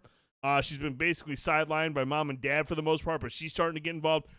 These parts of the show, in my opinion, I find engaging. I think it's actually really good drama. But the issue I have with this show is when it tries to ramp up the action. We saw that not this week. Again, I feel like this week's episode was really good because there's no action. Last week's episode ended with this huge battle. But look, man, it's 2022. We have a lot of technology. We have a lot of ways to do CGI. And look, here's how I feel about CGI. Yes, you can have too much CGI. Venom, Let There Be Carnage, too much CGI. Literally every Transformers movie, except for the first one, more so the other ones, too much CGI. But the only thing worse than too much CGI is bad CGI. And when you have shitty CGI, that pulls me out of the experience. I should not be in the big climactic ending of an episode with combat, and you're seeing all these cool characters and all these cool enemies that everyone from Halo recognizes as, as cool. That's cool to see this person. That's cool to see this enemy type. When I'm giggling during the big edge of your seat battle, you have failed. I should be giggling. I should be like on the edge of my seat. Yeah, Josie. I should be into the battle. I should be engaged. I should be like, man, this is fucking awesome. Sci-fi. It's sci-fi. It's really difficult to fuck up sci-fi action. But this is where the show really stumbles. This week's episode was really good, I thought. I actually really enjoyed it. I love the complex nature of Chief. This is way more complex than what I know from Chief in Halo 1 and Halo 5, which wasn't really so much about Chief. And Halo Infinite, which was just like, okay, it's cool, it's whatever. This is like a character that I'm really engaged in with it. I'm really, I'm digging where they're going with this. I like this back and forth with Halsey, the trust issues that are now forming because he's starting to find out what happened to him when he was younger and how his parents were manipulated and lied to. I feel a lot of that stuff is like emotional weight to it. Like I'm really digging where they're going with Chief as a character. But I am not somebody who is like invested in all the Halo games and the Halo books and all this stuff. And I don't understand Chief like a lot of fans do, like Tone does. And there's a lot of Halo fans who know Chief to be a certain way. And if this is not lining up with that, I can understand it. Dude, if they come out with The Last of Us next year and they butcher Joel and Ellie, I'll be the first one to be upset about it. I can totally see that. I will be upset about it. But at the same time, I would say based on my experience with Halo 1 and Halo 5 and Halo Infinite, The Last of Us has far better storytelling, far more engaging characters. Now, I don't know what happens in Halo 2 and 3 and ODST and 4 and Reach and all that stuff and how good the story is there. But overall, I'm digging it as somebody who's not a fan of Halo. There are some weaknesses. I'm glad this was a Quan-less episode. No Quan, no Soren, because I feel like that storyline is just really boring. The Halsey, Chief, Miranda, Captain Reeves, Captain Keyes, all that stuff is intriguing to me. But the combat, the action is weak, and some of the other storylines are really weak. Ironic. So that's where I'm at so far. I'm digging to see where this goes. I know we have 2 more episodes, and I'm curious to see how it finishes up. Tone? Yeah. Mike is yours, brother. Cool. I don't like it. I haven't liked it for the entire time, so about it. What was wrong with this week's episode? You have I want you to talk about what you talked to me about. What it's doing to the character of Chief specifically. They are continuing to make Chief less of a hero and less of a driving force than he's supposed to be. Like they've take out the element of him being unique, him being strong, him being like this iconic thing, and have turned him into a overly emotional, spongy amoeba. Like it makes no sense. Like clearly when they do things like this, they're going to adapt, they're going to change. And like, listen, even for character growth, I get it. Character growth is good. Like we always kind of want that. But somebody mentioned, Josie mentioned it about the helmet being off. It's not about the helmet being off. It's about the fact that it's off all the fucking time. Like, even when he comes around the corner in this episode and he has like almost this mental breakdown, like, how am I supposed to believe this is a guy that runs headfirst into the Covenant solo when he's going around corners nearly fucking crying? But he took out the chip, that's why. That's the first time I've ever heard of that in anything. Oh, so the chip. Okay. So, continue. That's just my point is they're jamming extra drama into this to grab people. And I know you need to grab general audiences, casual audiences. I get all that stuff, but they could have remained more truer to the actual storyline and made it more complex and still made it diverse and some character growth had they done it without mashing and all this other fucking nonsense bullshit it while weakening this stoic, heroic character. That's what they've done to him. They've made him fucking weak. Some people may say, oh, it's good that he's got feelings. It gives him different. No, that's not what this character is. That's why he's such a badass. He always looks at being the one to do the right thing at all times. Mm-hmm. He doesn't question it. You have him in the first 5 minutes of this fucking episode, legitimately and literally, basically almost killing Halsey and going fucking AWOL. I don't care who you are out there. If you love Halo, you played the games, you're watching it, you're enjoying it. None of this shit. That's not this fucking character. You have legitimately now at this point, and you've been doing it. They've been doing it the entire season, breaking off from what Master Chief is. a character who 90% of the time apparently goes against orders. That's not Master Chief. That's why he's John 117, the Master Chief. That's the point of the fucking character, is to run into the fucking Covenant and do what's right. They've taken that all away. This is not Halo. Don't fucking call it Halo if it's not going to be Halo, if it's not going to be Master Chief. It's fucking ridiculous. I want character growth. Listen, even if I had to say, okay, the helmet's going to come off. It didn't need to come off in the first episode so fast. He didn't need to not have his armor for the entire fucking episode in the second one and the rest of the fucking series. And we didn't need to see his fucking ass. The 90s are gone. Kevin Costner's doing other shit. I don't need this revisited. And you know what? It sucks because Pablo's a great fucking actor. I loved him in American Gods. He was a great fucking character in that. And I think he's doing fine here with what he's got to work with. The problem is, unlike you, the story fucking sucks. I don't agree. The story is not good. Like when you're trying to compare it to something that you've known for a lot of time, for many years, and you're going to change and adapt it and do those things, they have gone so far to the left or right of it. This is Robert Kirkman territory. This is Walking Dead all over again. This is literally a fucking blank series with no fucking actual point or heart to it. There's nothing here. It's not Halo. It's adding a zero at the end of the check and saying, hey, guy that's done a couple of things that were not really greatly successful, but you've done something. Let's give you this. You do this. You don't know anything about it. Run with it. And that's what they've exactly fucking done. And it's completely off-putting. You guys control me. That's completely fine. Listen, I know it's all fun and games. People like it. I am not on board with this whatsoever. Again, if they wouldn't have deviated so far from the story and the characters, I could probably still stomach and watch this. But when today, again, in the first 5 to 10 minutes, he's literally going absolutely AWOL against the scientists that created him and nearly like threatening to kill her, that's not Master Chief at all. And it's mind-blowing to me that there are people out there accepting this as another piece of some form of other universal Halo. If you're a Halo fan, and you've been a Halo fan that long, completely going to question at this point your opinion on anything, because that's real sus to me to be so accepting of that. I can't wrap my head around it. And the story has some things in it that I do like. There are some things, like you're talking about the stuff with the UNSC, that is intriguing. I like those sort of things.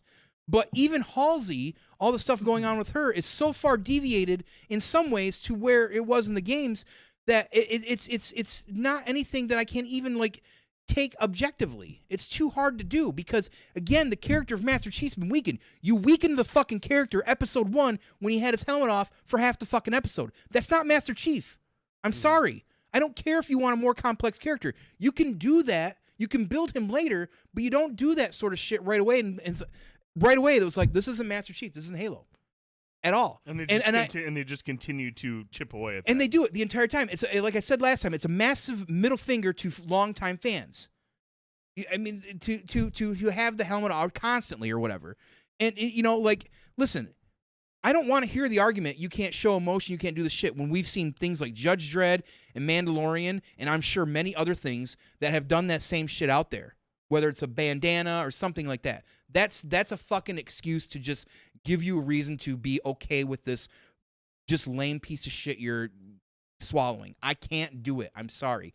I like that they're doing certain things that follow some of the book stuff. There's certain, like I said, there are certain things I do like about it, but all that becomes irrelevant, and I don't give a shit about it because of how fucking terrible they've driven this story and what they've done to this character. I don't care about any of that. It doesn't matter. None of the stuff that could be good for this series matters to me at this point because it's all convoluted now because they've ruined this fucking character. And yeah, I get it. Listen, he was quiet, silent through all these fucking games. The first Halo game's boring as fuck. I can even admit that. It's all fucking hallways and gray blue hallways. There's a reason why I don't play Combat Evolved. Yeah. There's a reason why I play Halo 2 though, and even Halo 3, and even Halo 4. You know? And at the end of the day, they're going to make another season of it. Everybody's out there gag reflexing it, enjoying it. They're going to keep doing it. That's not on me. I'm sorry. And again, I said it earlier. At some point, there needs to be a standard. There needs to be some objectivity. There needs to be some criticism and some integrity. And while I do understand there are things out there that are meant for everybody and that are meant for the popcorn flick looking of it, but when you're taking something that's been around for so long, and I critique this about things that are based off books that I've read as well too. It's the same thing. You have to be able to draw in everybody. You have to not forget the people that brought it to a platform to launch it to a new medium. I don't feel like they're doing that at all to any of us people that have watched a long time Halo. I'm sorry. I'm just not going to adapt to it because it's a Halo show. And the reason that I'm so upset about this is because I was legitimately 110% absolutely excited about the series.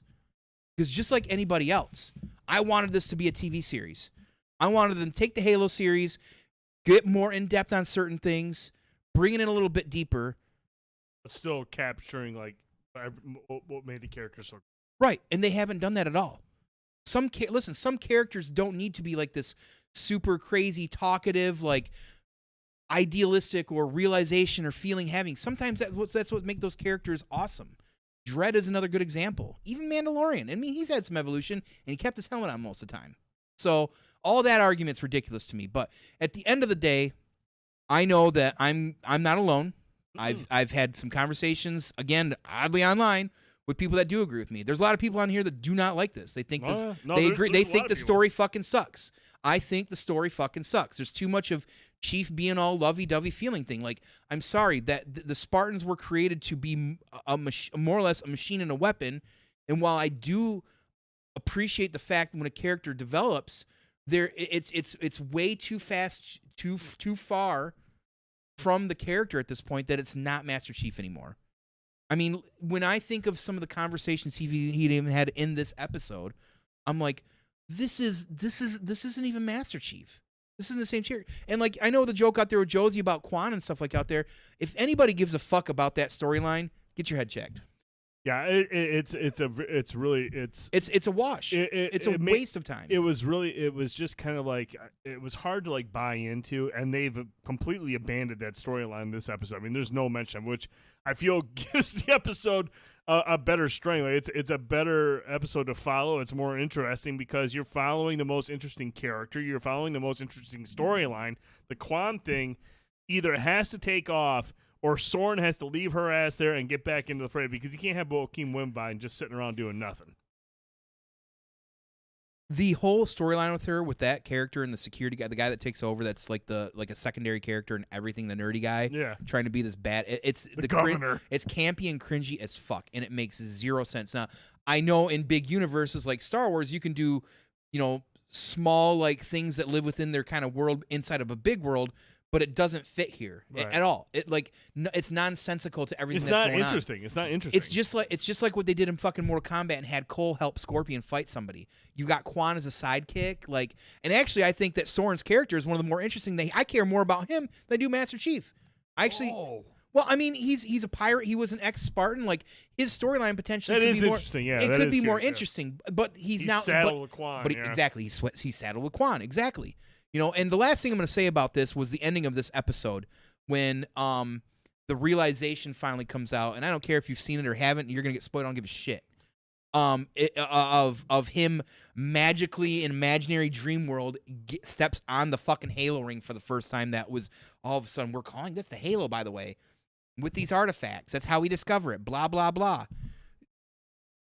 He's in this imaginary dream world. They have given him, and here's probably the second best reason why this character has been completely weakened as a hero. He's now been attached to a binary equivalent of his genetic equal. Now, the genetic thing in DNA in the series is real deep, and that's a conversation for another time. We find out about that through 4, some of 5, but mostly 4. That's whole other tale. Mm-hmm. So there is some relevancy in that. But, like, a strong character doesn't need a sidekick. Right. How many times has he had a sidekick this entire time? He's had a squad of teammates, sure, but most of the time you're running around as Master Chief. He doesn't need that. And when you add that element, that would be just as much as me playing, I don't know, Samus Aran in Metroid and adding another element in there, the big strong man to come in and save the girl. She don't need that. She's fucking Samus Aran. She's a fucking badass bounty hunter. She don't need that shit. And why would you do that? You minimalize this character when you make it seem like he has to have some form of equal other. Like I said, they're squeezing in convoluted drama just to, I guess, create drama, and it's fucking cringy. Exactly. Cortana is supposed to be kind of his sidekick, but she's now a human-looking AI that was originally a human, apparently. Who, when she's talking, is like, unlike the games, completely like cringeworthy, and like, you know, when they first gelled, it was kind of necessary, but they at least somewhat pseudo got along. Mm-hmm. You know, it's Right. it's like Ryan Reynolds in The Rock with her and him. Like, you get her voice and you hear her voice, you're like, holy shit, it's Katana, and then she says something, you're like, your dialogue was better in the video fucking games than this. It's fucking terrible. So, yeah, right. Surprise. I didn't want to say a whole lot about this fucking shit. No, You got me dude, on a you fucking speak 15-minute for rant. a large group of people. That's the thing, man. Like I know it pains you to watch these episodes, but I need insight on each episode about the specific moments, the Cuddles. specific elements that upset you, because you're not alone. I like look, and I feel like that's why it's interesting, you know, to look at it from this perspective, because I don't have that connection to Halo that you do. So when I come in here and watch this stuff, I'm like engaged because I don't have this, I don't want to say preconceived notion, but I don't have this understanding of who Master Chief is. I don't have that. So I'm basically going off this building. I'm wondering what's going to happen when I go play all the Halo games. I'm going to be like, fuck, man, this is not the guy from the show. So I'm going to be really curious to see how that plays out. But you are speaking for a lot of people who are not fucking happy with where they're going with this character in the show. When you play the Halo games, the reason Master Chief is doing what he's doing is because he is a Spartan. He is the demon. He is a massive machine who doesn't think twice about running into danger to do what's good. Right. But now that you've weakened the character by giving him feelings, guess what? Your trigger finger might hesitate, and that's a big deal. And that's life or death sometimes. Right. And that makes zero sense to this Chief character. doesn't hesitate. Chief does not hesitate. Interesting. Curious to see where this goes. Tone will continue to watch it. And I fast forward through most of the episodes. He fast forwards through a lot, but he watches the important parts, and I think it is important to get his perspective on what they're doing with this character, because it's, again, like he mentions, if you can't be objective, can't be critical of it, why am I going to listen to you on anything else? I wanted to be excited. I was really excited about I have this a different series. perspective of the show, but it doesn't diminish the fact that he doesn't like it. He understands the lore. He understands the character better than I do. So that's why we have different perspectives on things. But I know he speaks for a wide group of audience, a big audience, who is not happy with the direction of the show. The best way is the way to look at that, Cuddles, exactly. And it's the way I've told you. Think about what happened if they grabbed Destiny and did something like this. Dude, no, and think about what they would do. Yeah, like Gears. Oh, they did something. Like I said, The Last of Us is going to be the next big thing for me in this perspective. I'm already worried about that shit. I love those characters in The Last of Us. Mm-hmm. I have played those games. Those are narratively strong games with complex characters and complicated situations. And how they handle this show, do I expect it to go 1-to-1 with the game? No, but I feel like the game has a good roadmap for them to follow. Yeah, I'm worried about Last of Us as well, honestly. But I do know that the reason I'm not as concerned for The Last of Us, I mean, I'm always going to be concerned about how it adapts to television, but we do know that Neil Druckmann is heavily involved with this, so I don't think Neil will let them go out and just destroy what he has created, but at the same time, you have to adapt it for, like you said, a wider audience, but you can still do that by capturing the essence of the game. The thing that people can attack, that the fans love the most about, was the complex relationship between Ellie and Joel. If you have that, and then you take some liberties with their adventure throughout the show, I'm okay with that to a degree. But if you keep the characters close to who they're represented in the game, I'll hang on. I'll be fine with that. And it's HBO, and I like, don't need it to be one form of the game because I played the game. Right. If you want to give me something different, if HBO wants to take some liberties and do something different, fine, but keep those characters as close to possible to the people that they're representing. HBO being involved is a good thing, but I think again, you know, these are the slippery slopes about these things. Like, I get they want everybody to experience. I play the Halo games because it's a fun, awesome sci-fi story. I mean, again, the first one's a tough navigation, but when you play the second one and see where they're kind of going, they introduce the Arbiter and things are going on there, the Gravemind, the Flood. It's fucking wild, right? Like. I get it. Not everybody's going to play a fucking video game. Grandma and grandpa aren't going to do that. Your spouse may not do that. Your kids may not do that. You know, whoever it is. So why aren't we adapting that story and just giving it more fucking depth instead of completely just putting out something different so that you're also potentially alienating the people that have been a fan for a long time. I think that's ridiculous. I like what Dungeon says. He goes, if they don't do the opening part of that game on screen, it'll be trash. I feel like that's what pulls you into the game. And that's what defines Joel as a character and Yes. his relationship with Ellie and why he does what he Yes. does with Ellie, why he Yeah, goes why- to why he extreme makes the lengths to decisions. keep her alive. So no, I feel like they have to. It might not be how it is portrayed in the game, but they have to have something as impactful emotionally happen to Joel to make his character care about Ellie the way he does. That's fair. That's a good perspective as well too. What's that? He says my mom, she almost started watching it until I told her it was a video game show. I mean, well, I'm telling you, you shouldn't have told her that. Actually, it's good. She's not putting a viewer mark on it, so good thing you did that. Oh, you stop it! All right, let's move on to a show that you are enjoying. I am. Well, quite a bit actually. Yes. Let's talk about Winning Time. We are down the stretch. We have 2 episodes left of Winning Time. Mm-hmm. It's coming to a close, dude. But these last couple of episodes, the focus has been more off the court. There has still been some moments that where the court, what's happening in court is important, but Full on Dr. J. Oh, we got a lot of Dr. J, and I feel like Dr. J played a big part at molding Magic's character going forward. But this is becoming a much more compelling, dramatic show now compared to like I don't want to say it was lighthearted, but it was kind of humorous and more fluffy, relaxed. Yeah, It wasn't yeah. too stressful or like I don't want. It was more like you give me an idea of everything that's going on that everyone remembers and thought was fun.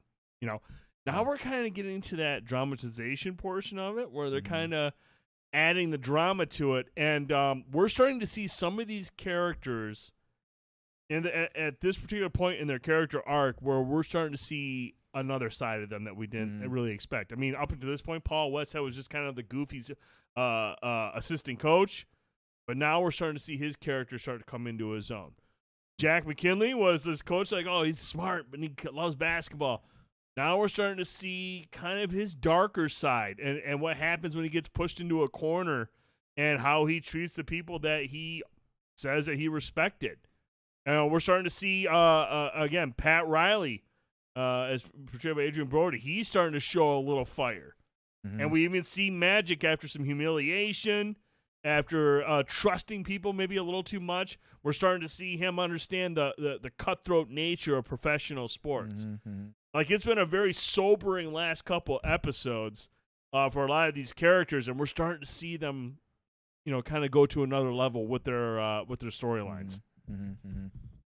Yeah, it's probably my favorite show this year, very honestly. Oh, really? Yeah, I can't get enough of it. Like, I don't get me wrong. I know we're gonna talk next about MoonKnight, but I know this is a pseudo dramatization, based off a lot of facts, and I know there's, they mentioned that, pissed Jerry West is, or maybe Magic and all this other stuff. Like, that's fair, and I can't debate that because that's their perspective. They lived through it or whatever. I just know as the show is telling the story, I like the fourth wall. I like the levity. I really, really, really like the actors. And my favorite right now, really honestly, are these two. This is the storyline I'm most looking. This is and it started, really it started out with Magic, and you thought it was gonna be mostly about. I didn't realize there was gonna be so much background stuff, and it makes sense. Why didn't I think of that? Right. But I like Adrian Brody for he's not all his roles I enjoy him in, but like right now playing Pat Riley, like for some reason I just see him as Pat Riley. That fire, man. I like Pat Riley. I kind of grew up again as a Showtime Lakers fan and as like a Miami Heat fan, so like I like Pat Riley. So to see him and Jason Segel go back and forth and some of this stuff and their camaraderie, I really, really, really dig that. But yeah, this last couple episodes have evolved these characters into some other sides of them. It's really rare, I think, in a show to see almost like a light switch. Like, we've seen a Cream episode, we've seen some different episodes even with Jack, and this one really takes like a handful of the big characters and they all of a sudden have these crazy branching character development arcs. That's insane to me, like to see that written, like whether of course whether timelines in real life that lined up or not, but like just seeing this kind of getting written like this and how this is rolling out is It's fucking brilliant writing. The dialogue is fucking excellent. I'm compelled the entire time. Again, it's one of those shows. If I'm not looking at my phone while I'm watching a show, Yeah. that's how you've got me. And Yeah. there's a lot of shows I watch that I do that on that I still love. This one, I don't even care. I don't exist anywhere else. Right. And I can't get enough of it. So I know they renewed for another season. I do hope it's more about, maybe Pat Riley's rise as a coach as well too, because guess what? Like that's reality. That's the truth of it. He ends up being there. So and we're gonna learn about that. We're will that obviously play gonna learn out? more about Magic's growth, and we're also gonna learn about Bus and how he deals with Jack McKinley, because Which is sucking on titties. at some point Jack McKinley is going to be ready to coach again, and obviously he won't be a part of the Lakers. So there's gonna be some guilt there for Jerry Buss. It's gonna be really cool to see where they go with the show. We still have 2 episodes left, but things are starting to get complicated now, especially with Jerry West real life. Jerry West is ready to take this to the Supreme Court. He wants this shit retracted quick, which is hilarious. What is his biggest argument? He says that's not right. It's just he just says they've just they've botched the characters. Like he doesn't like the way that he's being portrayed. And I mean, again, I think we said last time, Trax. It sounds like Jerry Buss would, or not Jerry Buss. Sounds like he would say that. Jerry West would say that. Yeah, I mean, and HBO obviously they said they're not going to retract anything, and they've said that right. They said they're basing this show off, reliable sources that were privy to these situations or had enough information on what was going on to be able to portray this stuff. You old curmudgeon, why don't you get some money and make your own show then? I guess. What are you going to tell him? It's really interesting. Josie Wells says, any coincidence that Apple TV is coming out with a Magic documentary, seeing as how pissed Jerry West is? It sounds like Jerry West is more on board with this show, with this documentary that's coming out. He's supporting this documentary. I'm sure they'll paint Jerry West in a real pretty picture as being this all-encompassing and lovely guy. So it's just funny. I mean, it is what it is. It's always going to be. Is it going to be 100% accurate? No. But they've done a lot of good stuff in this show to be authentic in a lot of instances. But yeah, Hollywood's going to do Hollywood. What is it about Jerry? What does he say? What is it that he's got a problem? He doesn't like the way his characters are portrayed. He thinks a lot of the characters are caricatures of what they are. And he doesn't, and I think obviously, man, if you look at Jerry West's character in the show, he's kind of just a curmudgeon.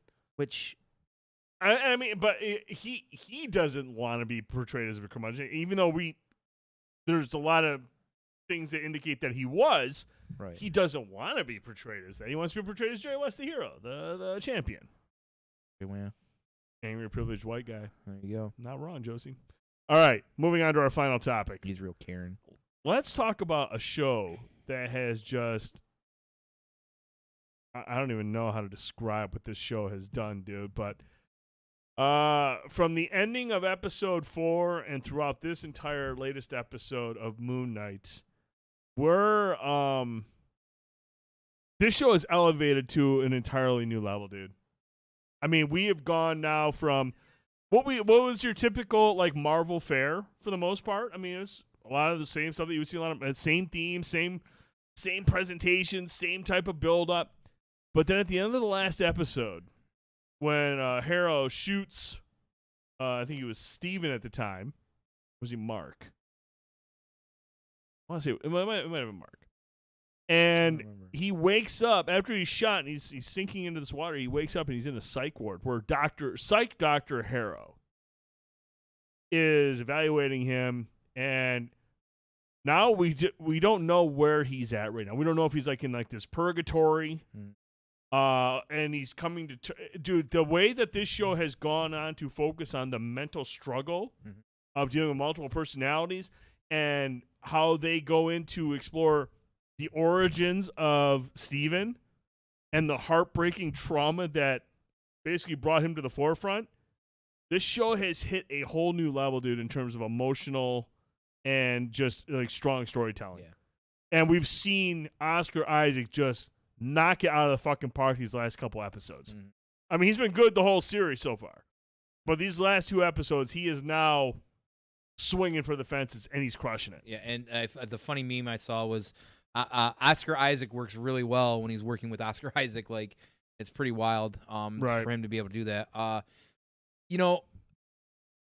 Something interesting to talk about, actually, too, is how accurate this show has been, not only from the standpoint of Egyptian culture and background, but also what they've done with DID as well, too.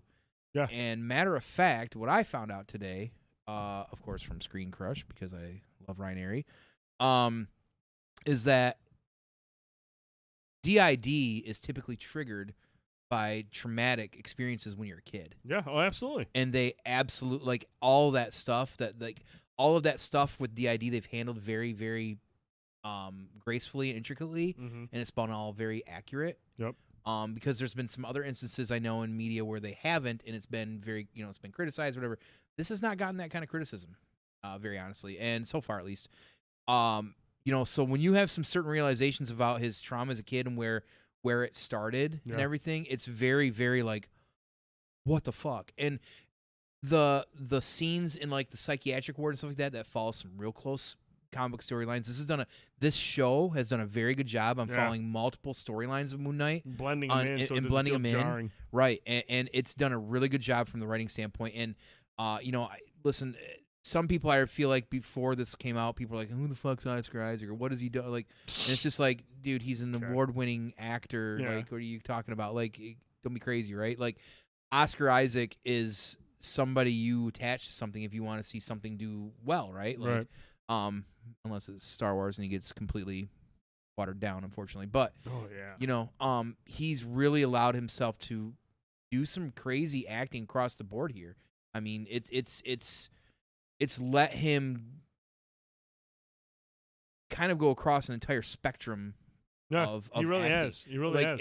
It's pretty crazy to watch from episode 1, the different personalities and how he can just shift. And when he was in the sands in that, what was it, episode 3 or 4, he was in front of that Jeep. I think it was 3. It was like a light switch between Steven and Mark. Like, and I was like, that is it's fucking seamless. Like, how, like, that can't be easy. There's no way everybody can be able to do that. Yeah, you don't have like the camera panning away for a minute and then he comes back. Like, it is just on camera right there. He's able to like switch personalities like that, and to go with what you said, it's just like what Josie was. His dual portrayals have been really good. Admittedly, it's not just the thing that makes it impressive, you guys, and this is why it's so difficult to do this.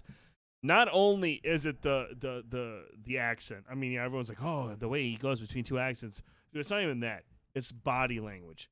It's how you conduct yourself. Everything. It's facial. Dude, there is so much shit there that triggers at that moment that he has to take into consideration when he makes that switch to be believable as Steve and as Mark and being two different personalities. That's what makes this so fucking good. It's not just the accent changing. Yeah, exactly. You know who's who by their body language, by their facial facial expressions, everything, their demeanor. You know who's who, and that right there is what makes this such a good performance. Not so much changing up the voice and the accent. These are actors. They can do that easily. It's how they convey their emotion, convey their character everywhere else. Yeah. And that's where he's fucking crushing it right now. Yeah, I just... Josie, you said keep two things. Keep waiting for him to be badass. That's my only critique as well too. Like, we're limited to 6 episodes. I want more. Where's Jake? I want more for sure. Where's the Jake identity? He's been hinted 3 times at least. I think we're gonna get that in the last episode. I think we all need to hang on there. If not, maybe a season 2. I hope if it's not, dude, I hope there's a season 2, regardless if we get him in the next episode or not. Yeah, we want more. We want more. I definitely agree. I want more Moon Knight as well too. But I feel like either they're teeing up for another for the last episode, clearly, or for maybe another season. Maybe they'll get Oscar Isaac to get involved again. Hopefully, to sign on for that. But you put it's the house of the mouse. They put a 0 at the end of the check. We usually good to go, right? Stop acting like he was the first Marvel character with mental issues. He's not, for sure, admittedly, but he definitely is the first that has dealt with DID, and I would even say bigger than that, one of the first few out there that have dealt with DID that have done it so well that an entire community has not had to criticize how they've handled that. I think that's really the bigger important. that's the bigger part of that. It's not really about Marvel. It's just about generally the portrayal of it, right? Because you could make the argument there's a lot of characters in this series in MCU that have had mental issues. You could even say from the traumatic things that Thor dealt with, he had mental issues for everything that he went through. So I can't speak to those people saying that sort of shit, but I think you have to look at the layers of it as well too, and where it impacts fully. So yeah, because exactly, Wanda wants to have a word. Cuddle says, I thought the show was a was a sandals commercial. The dude leaves footprints in the sand, wishing for a vacation. That's all of us, really. Carlos, I really think you should watch it. Like I said, man, the 4th or 5th episode, it just takes it to a completely. It's mind blowing shit, dude. And again, it's funny, Brian. I see what you did there. It's a tour de force by Oscar Isaac, and it's incredible storytelling, and the way that they deal with DID and how they try to get him to confront this and try to get these personalities to come together and have an understanding. It's fucking awesome, dude. Like it's really good. Like again, this is the dramatic side of things. The character driven stuff, yeah, I want him to be a badass too, and I want to see Jake and I want to see MoonKnight. But this is really good fucking character development. Yeah, but when good you storytelling, good presentation. Diab continues to be the fucking best thing about this show in terms of the direction. Incredible stuff. And I think even myself, who really was excited about, of course, seeing MoonKnight get something and wanting to see the MoonKnight side of it, even though I want those things, it becomes so little that I want them because the storytelling and the character development is so good that I'm enjoying where they're kind of taking the direction with it. And yes, War Machine dealt with really bad DID. He was practically a different person with the first Iron Man because Terrence Howard wanted more zeros and thought his worth was high. I bet Terrence Howard is really kicking himself in the ass after all this time. I would feel a little silly for begging that money. But at the end of the day, got Don Cheadle playing about that. Don Cheadle's amazing. I'm just gonna say, like, when he's talking about Thanos, dude, that shit was fucking gold, fucking gold. And if anybody has never been able to catch Don Cheadle playing Captain America in all 5 or 6 episodes from Funny or Die on YouTube, do yourself a favor because Don Cheadle is fucking hilarious. So next week, Tone, while we're live from Koi's Comics, we'll talk hopefully about the season finale, right? Season finale. Have to watch that at lunch. Of MoonKnight. Should be a great conversation there because it's a comic book store. We're talking comics. We'll preview a little more Doctor Strange, talk about what we're hoping to see. So Marvel in full swing, as you would expect. But Tone, that's it, brother. Yeah, that's it. That is it for this Thursday night stream. We appreciate everyone that adjusted their schedules and was able to be here. Congrats again to Cody Deakins for that T-shirt. We will definitely get that out to you between now and Christmas. Tone, is there anything else you'd like to add? Man, there was really something I felt like I wanted to. Oh, I do want to add it. Something really fucking random, real quick. Oh boy, okay. I want to give a quick shout out to a place, kind of local, about an hour and 20 minutes here, in Okemos, Michigan. Here, a little place called Streetside Deli. Who I had an amazing breakfast there a couple weeks ago with my buddy Forge Hammer. He took me there and I had literally the best breakfast I've ever had in an establishment. I got the Nova Scotia lox, which is basically like smoked salmon. And I got, of course, it came with eggs, it came with some hash browns, and I got some sausage gravy and biscuits. I took some photos, I did some things on Instagram with it, praised them, and they have been nonstop communicating with me about it. And Forge went back in there this week, said, hey, my friend really loved this place, brought him here last week. The community manager on there once again reached out to me and said, hey, hi, here you've been talking to your friends about it, and we really appreciate that. That is the third time, I believe, second or third time they've thanked me for going to their establishment, enjoying their food. It's awesome. I've tagged a lot of places on Instagram before and Twitter, and I've had a few people over time. Of course, a lot of people do like that stuff, and some even comment. They have gone above and beyond that, and I want to give a shout out to them. I really appreciate that. Thank you so much for being that type of person. You have, I told them this before, you have gotten a lifetime customer, and I will continue to advocate and tell everybody about how amazing your food is. They're a busy place, so sometimes you may have to wait. It's worth that wait. Are they open right now? Because I'm going to make the drive. I wish.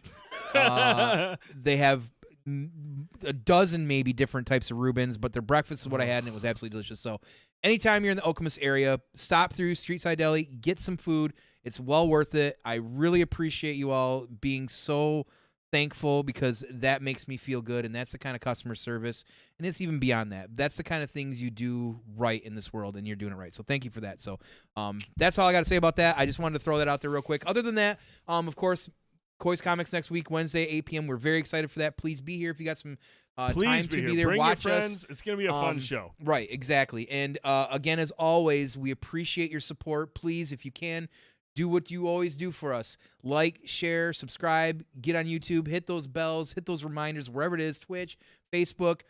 Tell people that you know about us. If you enjoy us, maybe you know somebody else does, let them know. That's how we've got somebody. Josie's part of the community now, because of, I believe Tricky was let him know. And we appreciate those sort of things. We're not super huge. We want to continue to grow and do big things.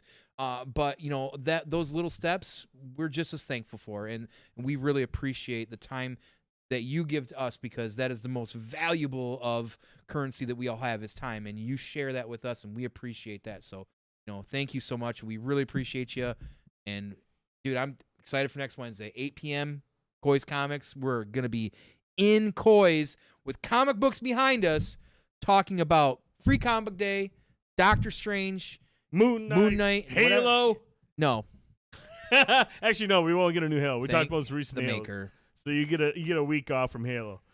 We'll trust me, we'll find shit to talk about. We'll have May the 4th. There'll be stuff. I'm sure we'll have plenty of Star Wars. We'll probably have some Star news. Wars stuff to talk about as well too. So it's gonna be a big show. We're really excited about it. As always, if you're watching on YouTube, hit that thumbs up. If you're listening on iTunes or on Spotify, make sure you hit that 5-star review. If you're not ready to give us 5-star reviews, that's fine. Let us know what we can do to earn it. We want those reviews, but we only want them legitimately. We don't want you to just smash it. We can only get better if you give us that feedback. So, again, if you're on Spotify, hit that review. If you're on iTunes, go into your podcast app, find Banter and Babble, look for reviews, click on the 5 stars if you like it. And if you want to write a review, that helps too. It gets our show out in front of more people. It is super useful and doesn't take much of your time. So, for Fanboytone, I'm TheDude79. Thank you so much for tuning in for this special Thursday edition. Join us. Be sure to join us next Wednesday, 8 p.m. Eastern. Let's go. We'll be live from Koi's Comics in Saginaw. Have a great weekend. Be safe. See you then.